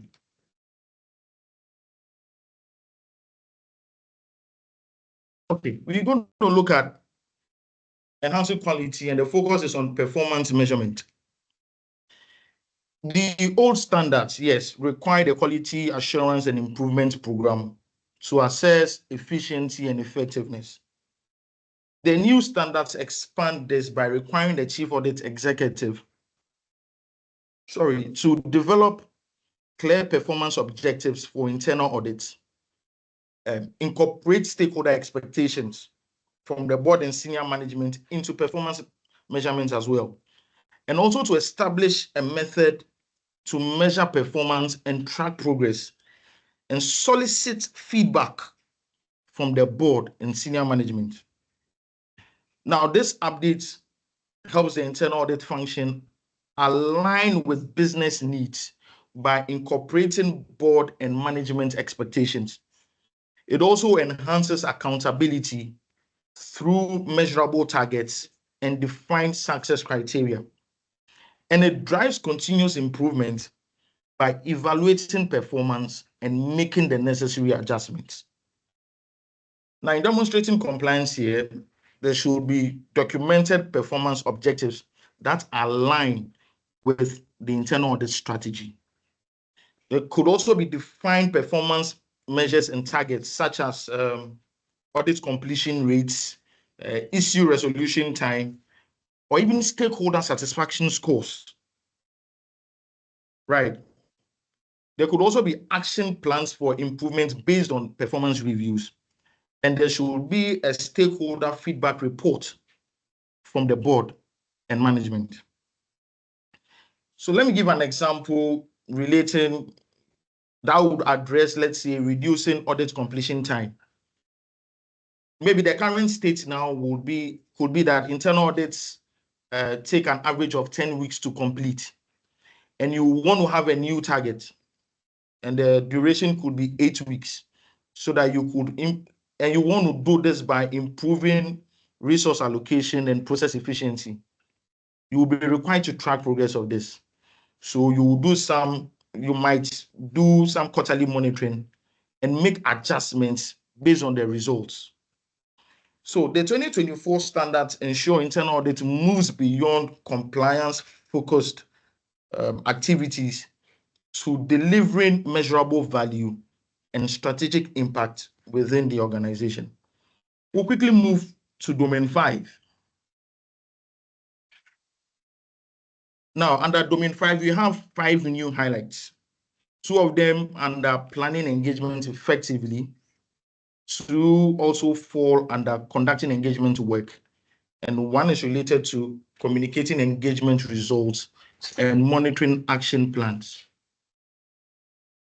So we'll look at the very first one, engagement communication. The old standards focused on the final engagement report and how internal auditors should communicate results to stakeholders. The 2024 standards expand this by requiring continuous communication throughout the engagement and not just at the end. Okay. The new standards also require some timely discussions on objectives, scope, and timing with management. And then it establishes a process to resolve disagreements between auditors and management. Now, this update is critical because it prevents surprises by keeping management informed at all stages. It also encourages collaboration to address issues early and provides a structured approach for handling disputes over audit findings. Now, in demonstrating compliance here, you would have emails, meeting minutes, or memos confirming discussions on objectives, scope, and timing. You could also have records of communication about significant changes during the audit. And there should be a documented dispute resolution process showing how disagreements are addressed. And the final engagement report that will reflect mutual understanding between internal audit and management. So let's put this in better perspective. So let's say before starting an audit on procurement contracts for a logistics company, the internal audit team would have to communicate the audit objectives, scope, and timelines to the procurement and operation teams, right? And management will have to acknowledge and agree on the expectations. Okay. Let's look at another scenario. So during an audit of inventory management in a plant, auditors identify discrepancies in stock records.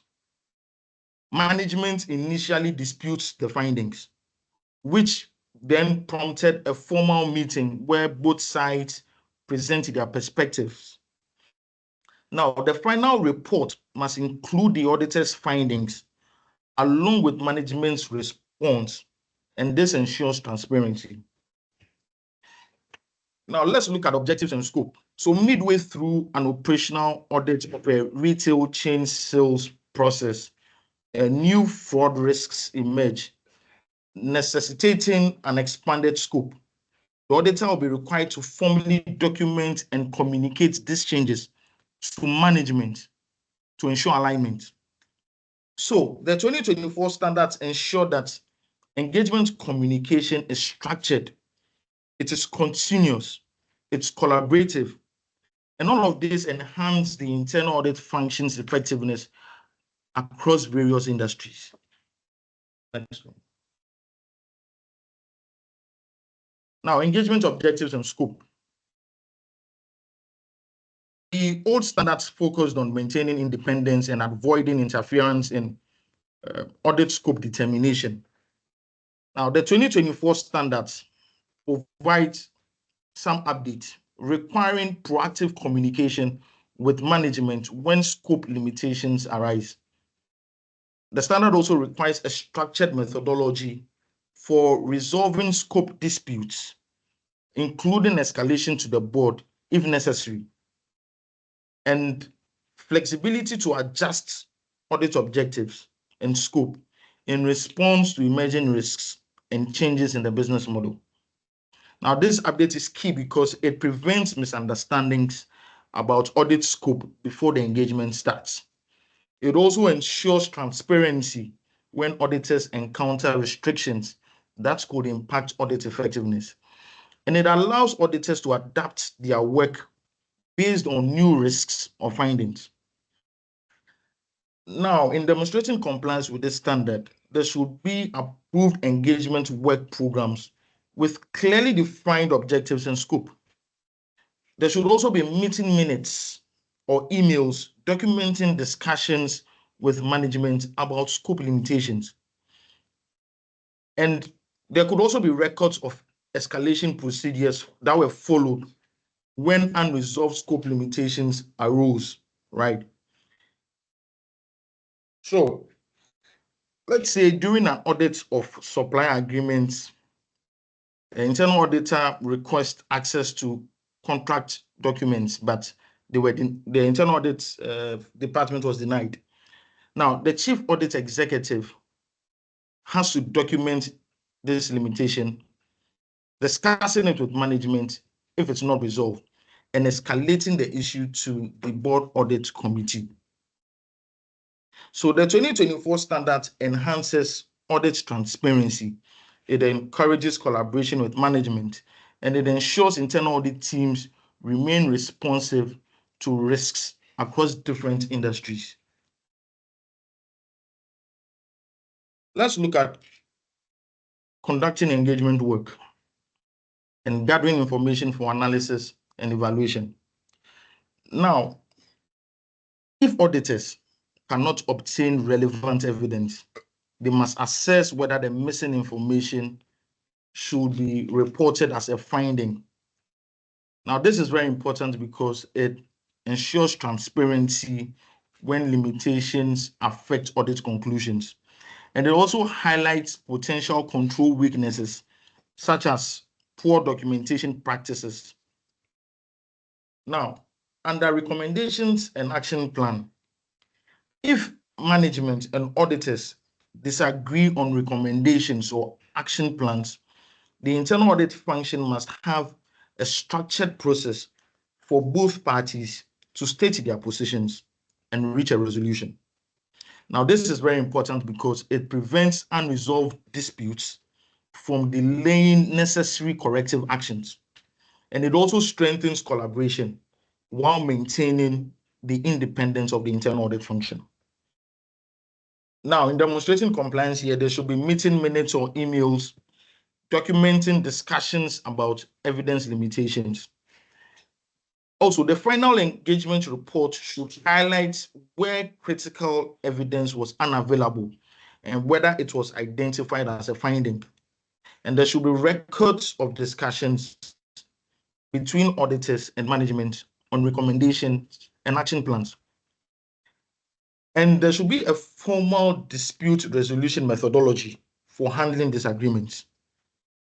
So let's say during a review of a pharmaceutical company supply chain, auditors request documentation on inventory movement, but find that the records are incomplete. Now, under the new standards, they must assess whether this absence of evidence should be reported as a finding on weak documentation and accountability in the distribution process. So the 2024 standards, yet again, enhances audit transparency, and it promotes structured conflict resolution, and then ensures gaps in evidence or disagreements do not undermine audit effectiveness across industries.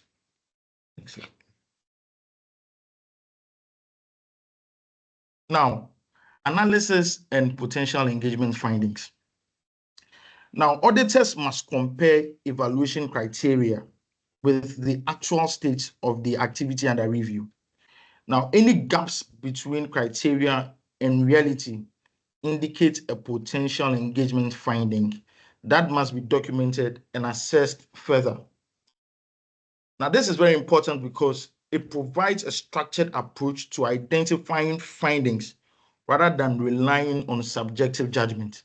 And it also strengthens audit credibility by ensuring findings are based on clear, measurable differences. Now, under evaluation of findings, auditors must assess the significance of each potential finding before finalizing engagement results. This includes estimating residual risk exposure, considering factors like financial impact, compliance risks, operational disruptions, and even business continuity. Now, this is very important because it prevents minor issues from being escalated unnecessarily, while ensuring that critical risks receive appropriate attention. And it aligns with risk-based auditing, helping auditors focus on the most impactful areas.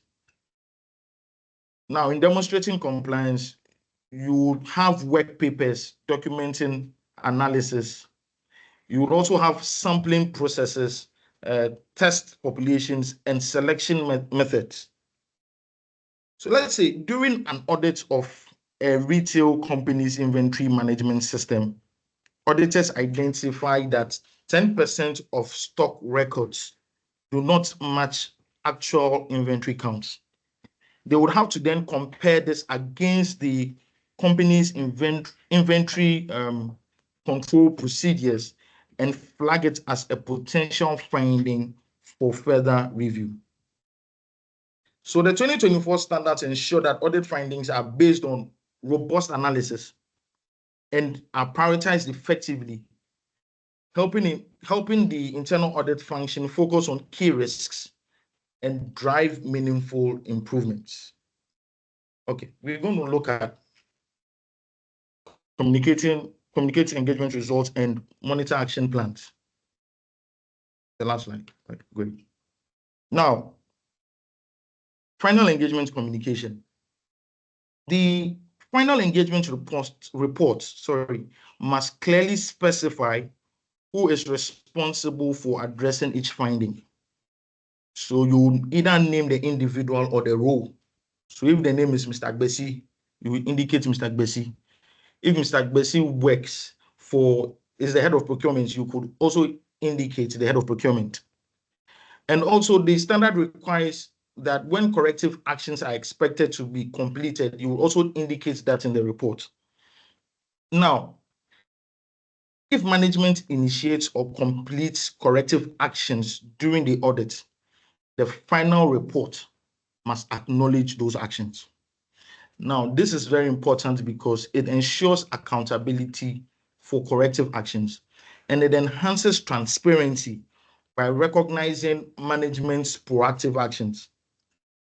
So in showing compliance with this standard, you would have final engagement reports that lists each finding's responsible owner, the expected completion date for corrective actions, and any actions taken before the final report was issued.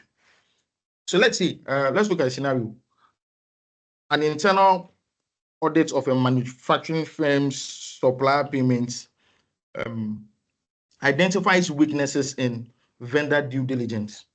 And the final report would indicate finding, and the finding would be incomplete background check on vendors.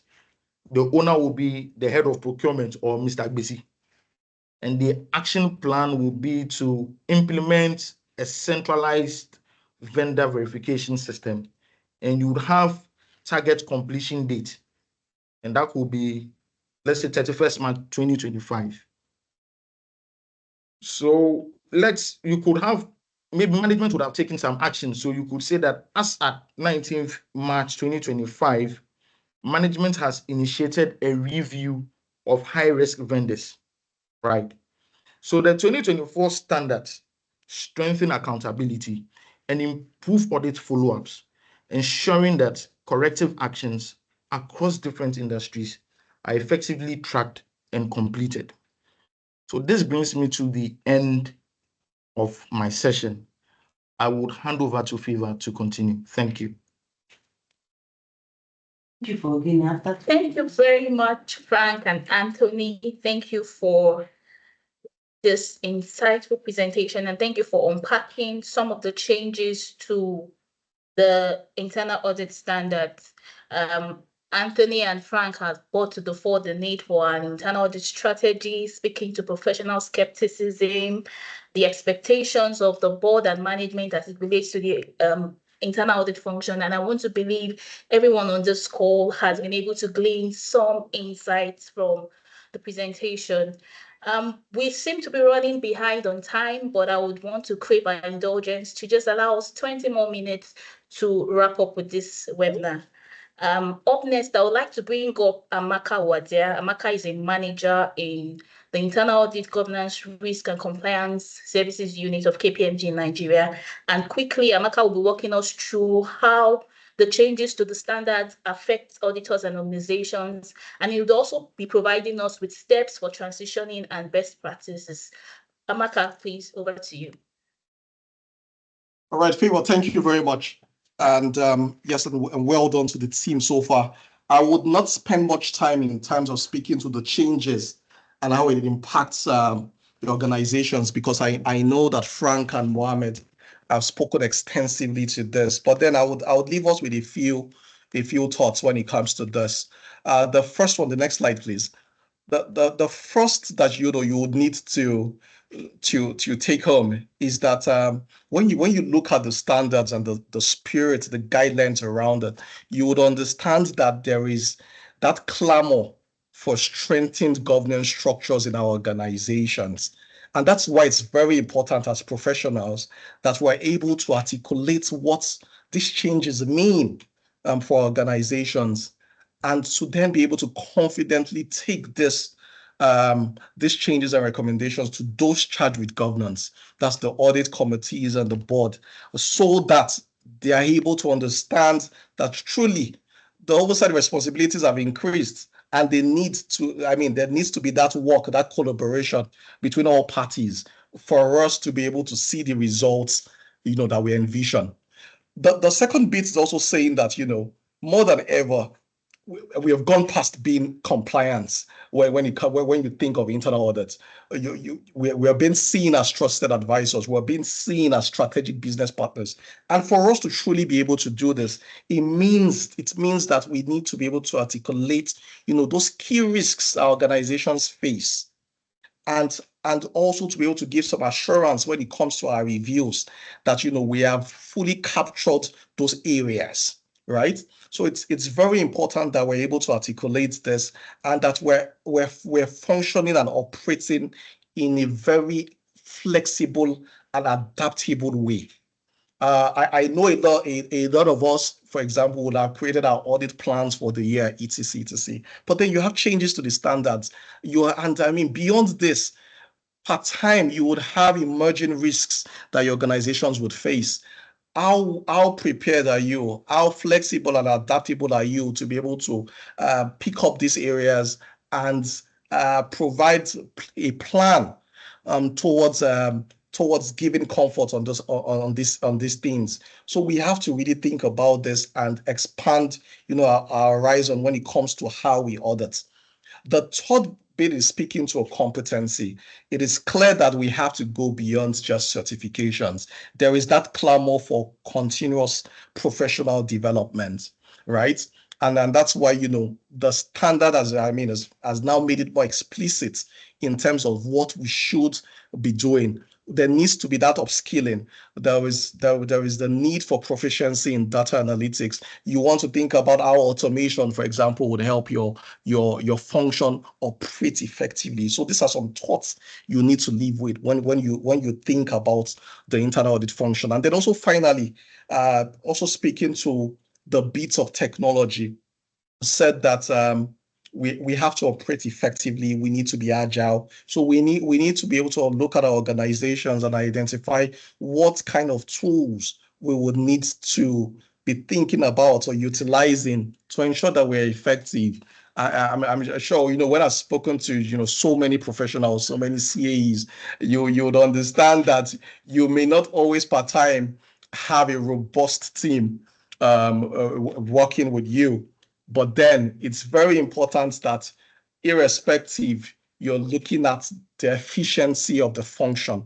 And that's why when you're thinking internal audit, you have to think about how technology would help you achieve your objectives. So I'll take us quickly through the key next steps, the quick wins that you can leverage on to be able to to transition from the previous standards to what we have now. And the first one is as simple as staying informed. The good thing is is that, as we have this revised standards, there are a lot of resources out there that would help you and would guide in this transition process. I mean, one of it is what we're having in this webinar today, where we're at most trying to take you through some of those core areas that have changed in the standards. But then it has to go beyond this.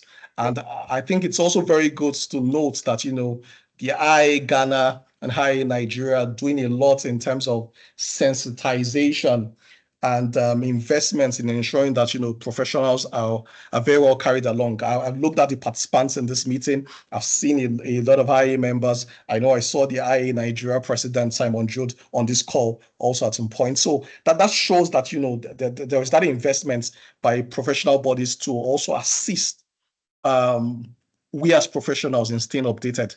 So please, it's very important that we do this to ensure that we do not miss out on the crux of this transition. And the second bit is, conducting a gap analysis. One would say that if you want to move towards a future state, you want to understand where you are as of today.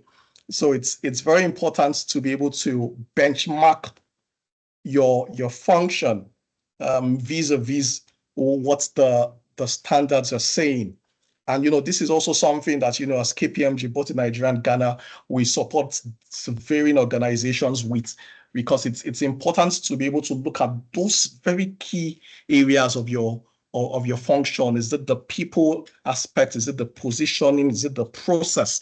Being able to dissect all those areas in line with the standards, and you're then able to see where you are as an organization, as a function. And then you can then develop, what you call an action plan to say that within the next 3 to 12 months, for example, what are those things we need to do to be able to get towards that future state? I can tell you that, it clearly would have to be a journey. You won't be able to implement all these changes at once. But then that's where an implementation plan comes in, such that you're able to pace yourself based on the intricacies of your function and your organization to ensure that you're getting to your future states. And then finally is also speaking to the part of methodologies. The standards has been very explicit about what our methodologies are. So we have to sit back as professionals to critique what we are doing, just to ensure that it's truly reflective of the practices recommended in the standards. Then the training bits and technology, which I touched on in the previous slides, we need to invest in trainings. We need to ensure that we understand per time what we need to do to get towards the future states that the standards are requiring, not just for the chief audit executive, but also for the team, the IA function as a whole. And the standards has also talked about having to look at your budget and ensure that you're putting in all those aspects into your plan as the internal audit function, so that you're moving with the pace of things as it stands. And then also finally talking about technology, understanding that there are so many tools out there, management softwares that would help your efficiency, that would streamline some of your processes. It's important that we're able to embrace technology at this point, so that it helps us. It helps us channel our attention to what truly matters, so that we're not just fixated on those tests, but being able to do them in a very swift manner, being able to generate our results prompter, and being able to advise stakeholders on whatever gaps they may be seeing within the course of their work. So those are some of those very key next steps that you should consider as professionals, in line with what you do in your different organizations. So I would yield the floor back to Favor to then take us through the next bits of this meeting. Thank you. Thank you very much, Amaka, for that brief and succinct presentation. Amaka has emphasized the need for us to stay informed, invest in trainings, invest in technology, even as we drive our internal audit functions towards growth and being a strategic partner within our organizations. Right now, I'll be handing over to Mohammed to quickly take us through a knowledge check and then address questions that we might have. Thank you very much. Mohammed, over to you. Good afternoon, everyone. I hope you have enjoyed the sessions and it's insightful and valuable. To test our understandings of what we've learned through the sessions, we'll go through a knowledge check session.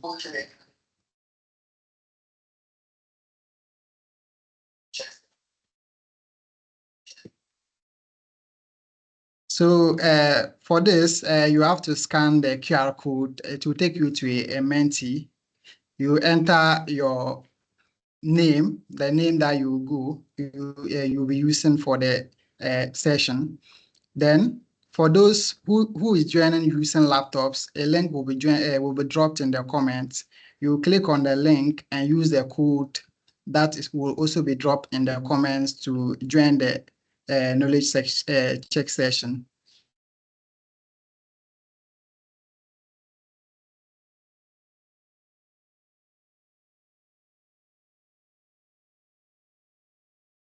So we'll be using 5 minutes for this session. So if you can please start joining the knowledge check session.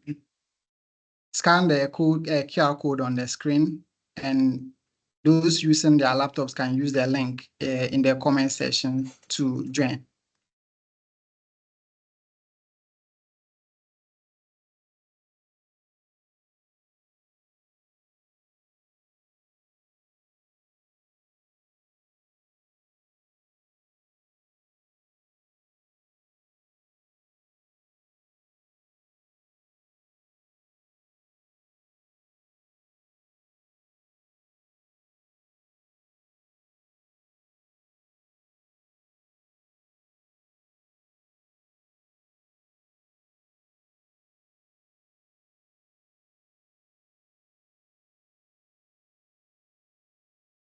We need about 50 participants to join before we start the session here. So this is an interesting session. You have 15 minutes, 15 seconds to answer a question, and then a correct answer will give you points. After the session, we'll see who is ranked on the leaderboard. And also, to make it more competitive, the fastest answers will get more points.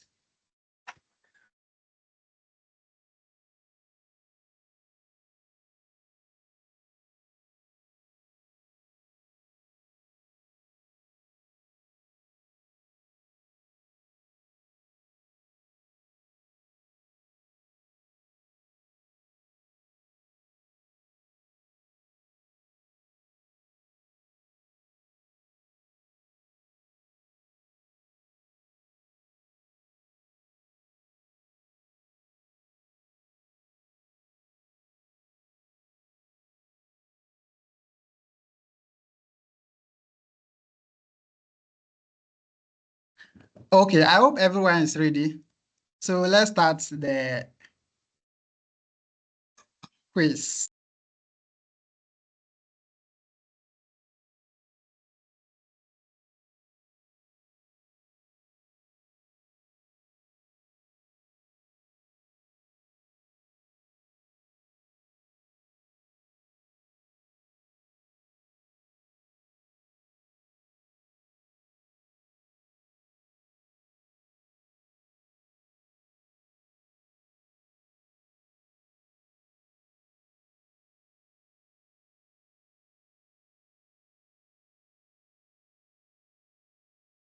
Okay, that's great. 52 participants have gotten the answer right. We are moving to the next question.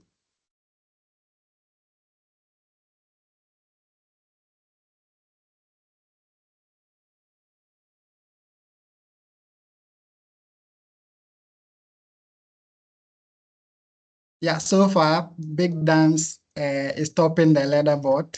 Let's see how far he will go holding this position.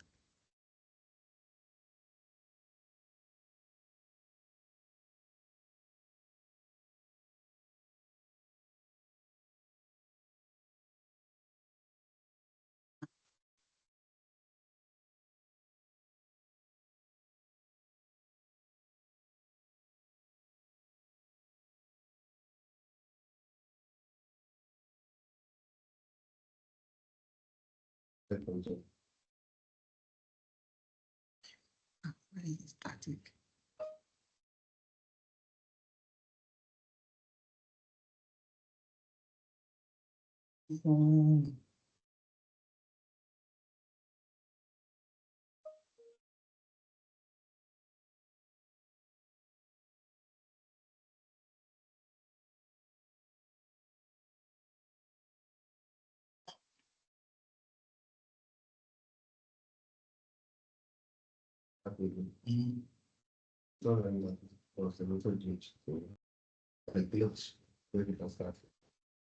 Oh, you have already started. Mission Friday. The new responses, they're going to answer. Oh, yes, a different actually. Okay. That's fine. How many standards I need? How many standards I need? America.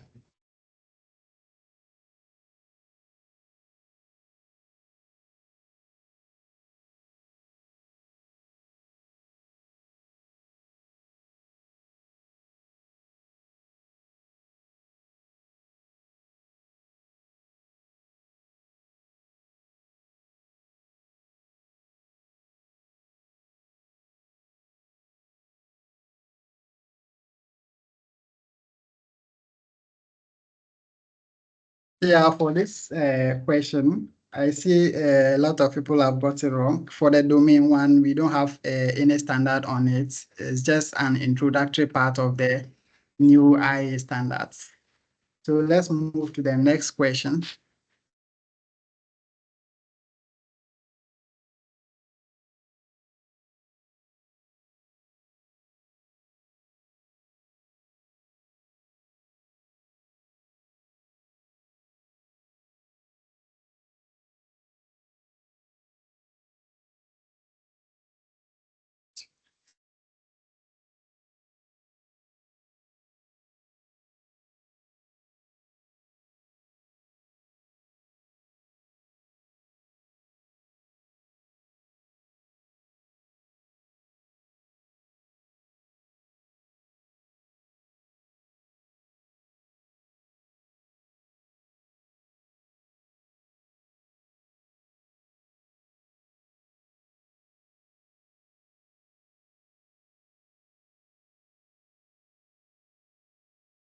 I can see a lot of people got this one correct. Territory participants got it correct. Let's move to the next question.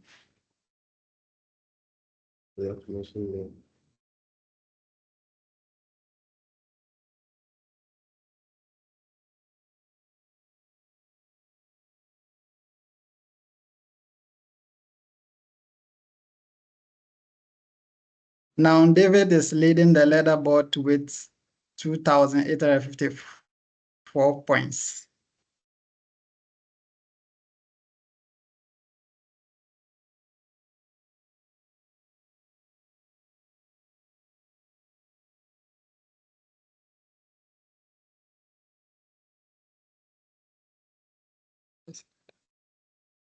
Mohammed, we can't see your screen anymore.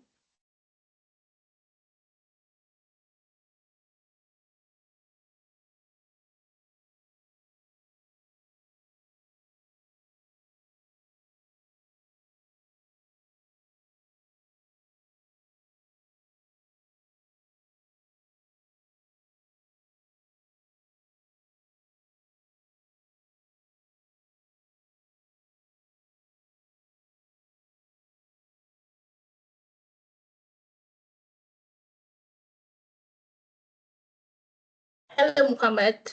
We can't see your screen or hear you anymore.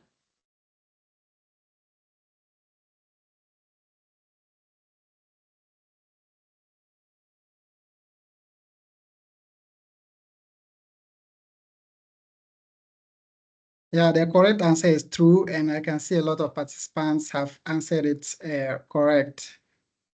Let's move to the next question.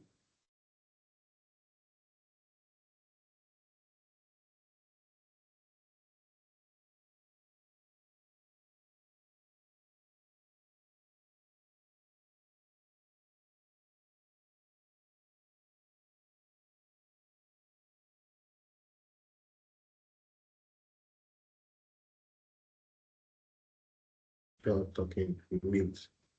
Anything that you can ask. Look at feedback, I think.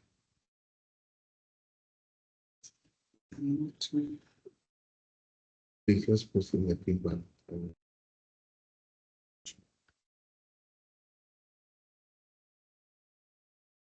Speak to me behind and see what she does. That's fine. Good answer.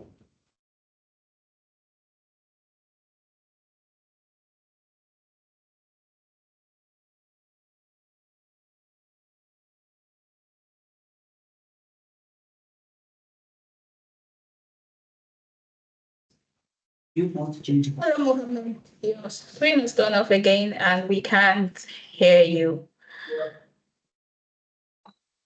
I think to save our time, we'll just move on.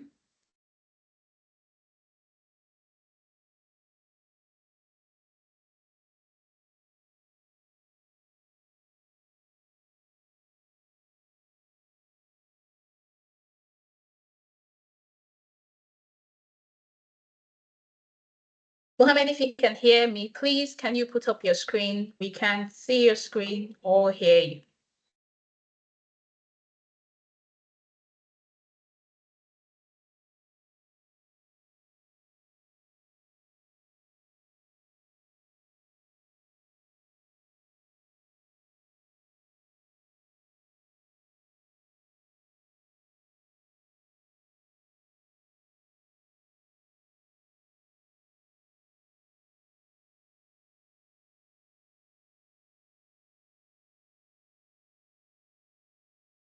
Okay, thank you everyone that has stayed with us this far.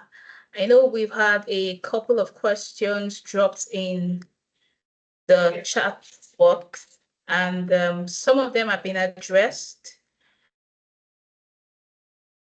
But we don't know if there are any other questions. I'm just going to quickly run through the chat box and read out some of the questions for our speakers to respond to. One question here says, in identifying individuals responsible for an action plan, should it always be the head of the unit or specific individuals in the unit can be assigned responsibilities for the action plan?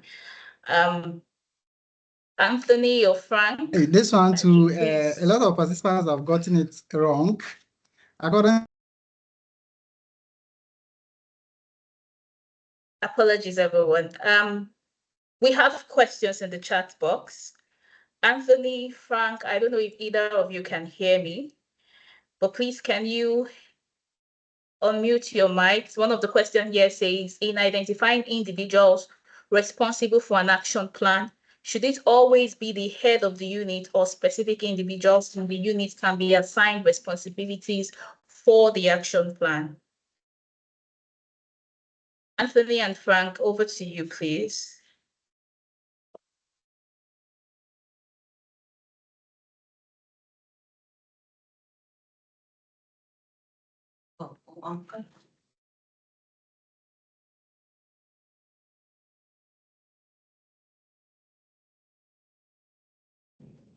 Okay, so it appears the network on Anthony and Frank's end is bad, but we have a response from Elizabeth, and she's clearly responded to say the head of the unit can delegate that responsibility, but he's ultimately accountable. And that just emphasizes the fact that the ultimate responsibility for the internal audit function rests on the chief audit executive. Where he chooses to delegate, that is absolutely fine, but ultimate responsibility or ultimate accountability for whatever goes on within the internal audit function rests on him. We have Joshua Adeniyi has his hands up. Joshua, do you want to drop your question in the chat box? Or Mohammed, could you help us unmute Joshua?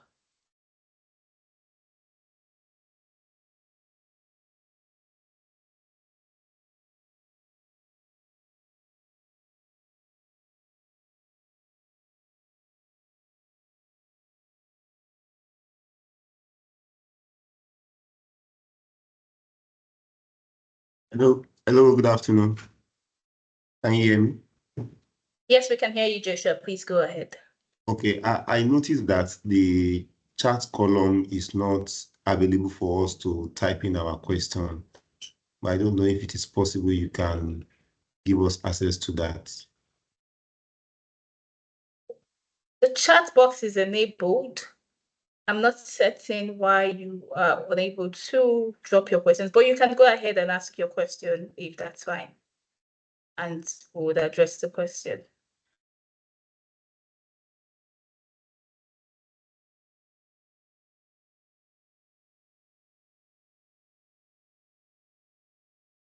Okay, moving on. I'll just read. We have something from Wasiu Yusuf. And he says the new standard provides comprehensive guidelines. However, I think it lacks specific provisions for the evaluation and placement of the chief audit executives. In many organizations, CAEs are positioned at middle management levels, which may limit the organization's ability to attract and retain seasoned professionals with the requisite strategic acumen. I recommend that the standard should offer clear guidance on the criteria for evaluating a CAE's quality, including minimum years of experience, academic credentials, and core competencies to ensure that organizations appoint individuals of the highest caliber and place them at appropriate levels. Additionally, the standard should provide recommendations on the appropriate organizational level for CAEs aligned with the CFO or its equivalent. Such an alignment will not only reinforce the CAE's independence and authority within the organization, but also help mitigate the risk of experienced CAEs leaving the profession for CFO roles. These guidelines would enhance the strategic positioning of the internal audit function and ensure that organizations benefit from robust, high caliber audit leadership. Thank you for all of the points you have laid out, Wasiu. However, the standard is already in implementation, and we would hope that when there's an opportunity for a revision, all this can be considered, but it is important to note that the standard that has emphasized the positioning of the chief audit executive such that the independence of the audit function can be upheld, which establishes a direct reporting line to the board and the board audit committee. And it's also important to note that in quite a number of organizations also, we have chief audit executives who occupy senior management, so they hold senior management roles. And we could also speak to the fact that when you look at other regulatory guidelines, if you look at the CBN guidelines for corporate governance, it also emphasizes the level at which the chief audit executive should operate, such that it gives him some sort of clout and overall re-emphasizes the independence and positioning of the chief audit executive. Thank you for this succinct point, but I'm sure I've been able to provide a bit of context as to the positioning of the chief audit executive in a number of organizations. I don't know if there are any more questions. If there are no further questions, we'll be moving on to Mohammed. Please, can you move your slides? Okay, to provide a summary of what we have gone through today, we'll watch a video on the essential condition for effective internal audits function. So it will provide a summary of what my colleagues have talked so far. So let's pay attention, and after the video, if you have some questions, we can finalize that and end the webinar session. Is it playing?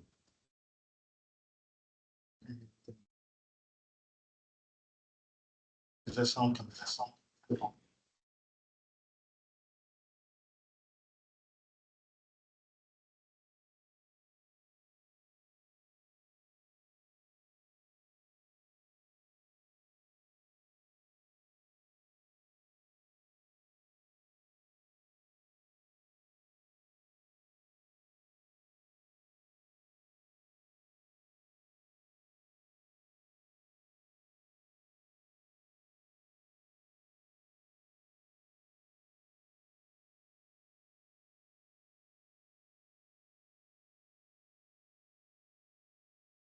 Mohammed, there seems to be no audio.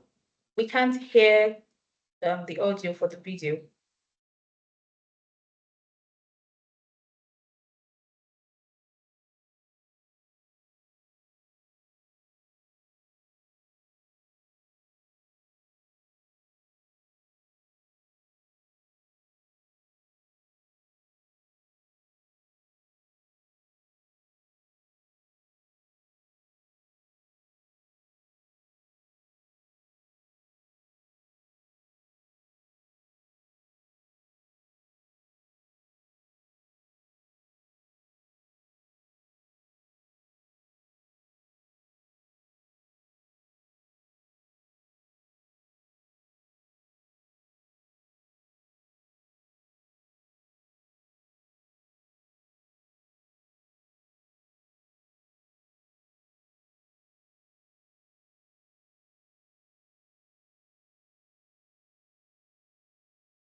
Mohammed, there's no audio on the video you're projecting, and Adebayo has his hands up.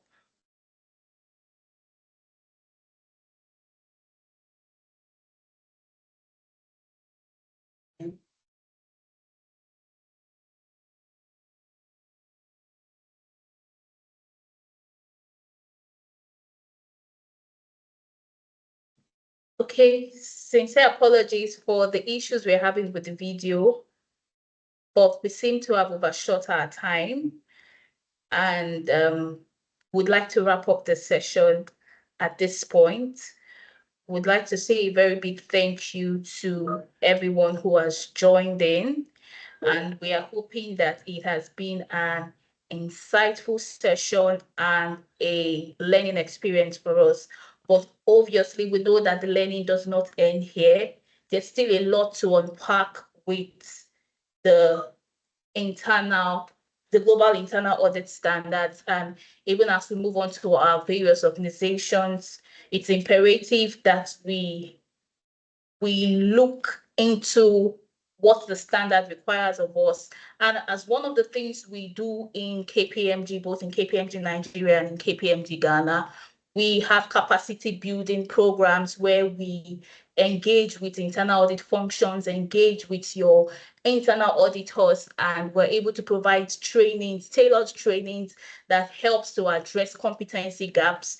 And we'll be rolling out trainings even as the year goes on. We're emphasizing the updates to the global internal audit standards and just ways through which we can drive internal audit effectiveness and efficiency. We'll be rolling out those trainings as the year go by, and we would crave your indulgence. We'll be putting out training flyers. Thank you to everyone that has joined.